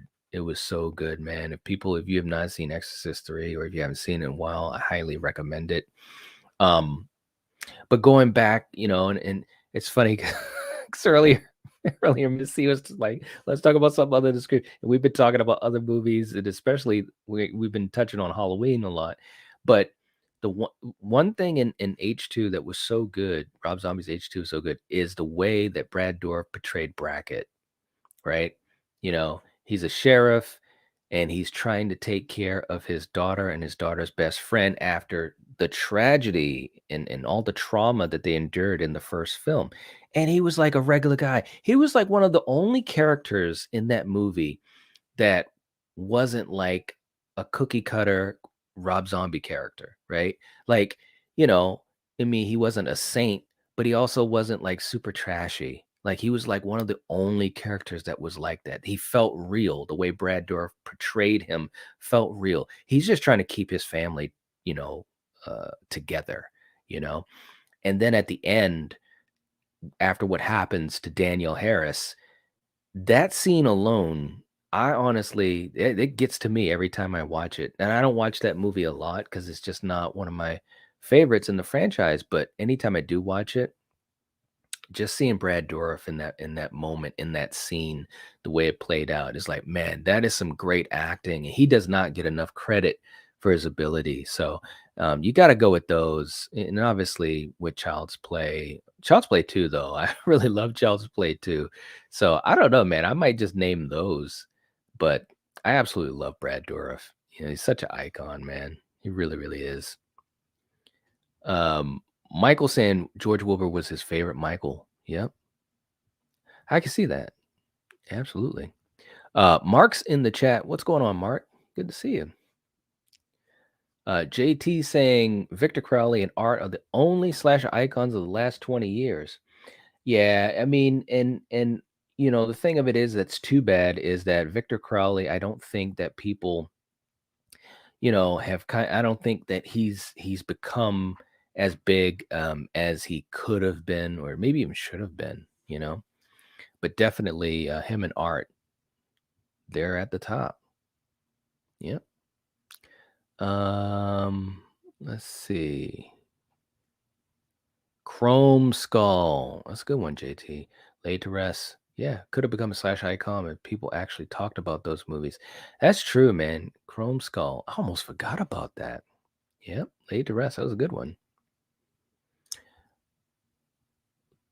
Let's see. Oh, yeah, I read that one. Let's see about the supernatural. Yep. Michael saying I still want to see Michael Myers come back. They did him dirty. He will. He will come back. He will. No doubt about that. Um Howard saying, would you like to see a Michael versus Jason movie in a style similar to Freddy versus Jason? Um I wouldn't be against it, but I don't think that they would do it. They'd have to it'd have to be a pretty interesting way that they set it up because both of them are silent, right?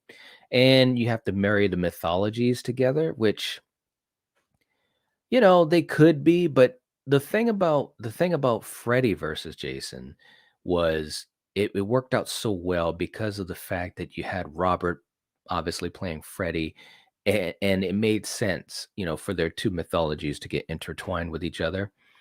So doing a Michael versus Jason movie would be a lot more challenging. I wouldn't be opposed to seeing it, but I don't know if they'd ever do it. I don't know if they'd ever do it. Yeah. Miss C saying, Knight, you're a martial arts guy. What do you think of Silent Rage? I kind of like mixing martial arts with horror. Well, Miss C, you got to watch our episode on Silent Rage. We did that on Slasher Movie Club, and it was a fun episode. Oh my God. It was a good one. And of course me enjoying both genres, you know, whether it be martial arts, action, or horror. And of course it's Chuck Norris. I mean, it's literally Chuck Norris versus Michael Myers. That's what that movie is. But check out that episode, Missy. I'll be interested in to see what you think of our thoughts on it. It's a fun movie. It really is. But we talked a lot about it, at length in the episode. Yeah. Yep. Yep. Yep. Let's see. And I want to catch up with you guys as I'm starting to wind down here because I just realized we've gone almost 3 hours here, man. This is crazy. Wow. Let's see.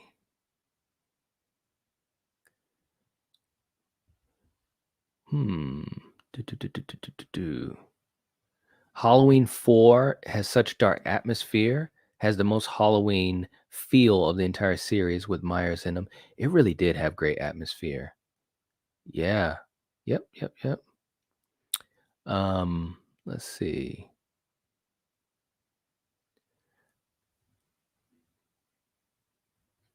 Jen saying, I hope Lisa's isn't disappointed when she said she didn't know what to expect. I told her we usually play games.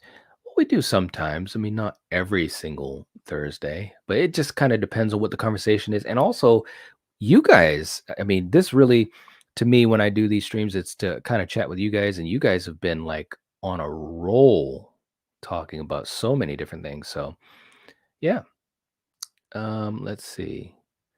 Exorcist 3 is phenomenal. It really is. Yeah. Insanely well. I agree. I absolutely agree. Yep. Jason saying, "What made me so sad about Scream 5 was how damn good Dewey's character was. Just to have him die, I wanted so much more of that character. My favorite Dewey of the franchise." Yeah, I agree. I mean, David did such a great job in the role. He really did. I mean, he's always good as Dewey, but this was a different version of Dewey, and I think David was really good in this version. So, yeah. Martin saying popular icons, Annabelle and the Nun. It's gonna be interesting to see what they do with the Nun too. I'm really curious. I'm really curious. Um, Jamie saying Jigsaw is kind of a slasher. He uses a lot of sharp objects in his trap. It's true. It's true. Oh my gosh. But he is a great horror icon, of the last 20 years. I would definitely say that. Anthony saying Scream 2, Halloween 2018, and X, three best slasher films of the last 25 years. They're definitely great. I love all three of them. They're definitely great. That's an interesting thought, you know, those three. Yeah. Let's see. Howard saying, after watching Exorcist 3, I thought to myself, it's a little weird that everyone wants to see Willem Dafoe as the Joker, but no one talks about Brad Dourif. He'd be an amazing Joker. He could do an amazing Joker. I agree. He's just awesome.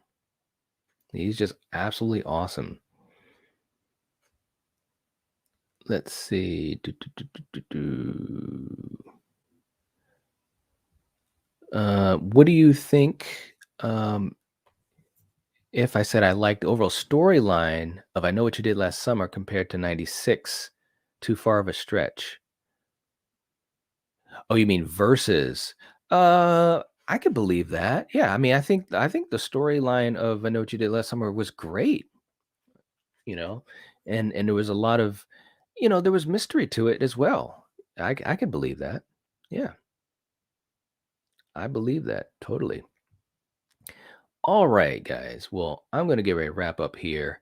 This has been a fun one. We've covered a lot, but yeah, you guys have had so many great comments. Definitely leave some comments in the comment section, guys. Let me know some more of your thoughts. A lot of thoughts and a lot of theories and ideas about not only Scream but also about other horror movies as well. Bring them in the comment section, and we can talk more about them. I know I wasn't able to get to everyone's comment because there was so many people, but leave some in the comment section and we can talk more about those. Also, if you haven't liked the video, please do. It helps to support the channel. Much appreciated. And also, just to let you guys know, we will be doing some more coverage of Scream and also upcoming stuff. A lot of stuff coming up. You guys are talking a lot about some cool stuff, whether it be Evil Dead or Saw. Like I said, I'm hoping to catch Infinity Pool. I've heard so many great things about it, so I can't wait till I get a chance to check it out myself. So, anyways, I'll be catching you guys later. If you're watching this, if you're listening to this, you are the Night Watch. Peace.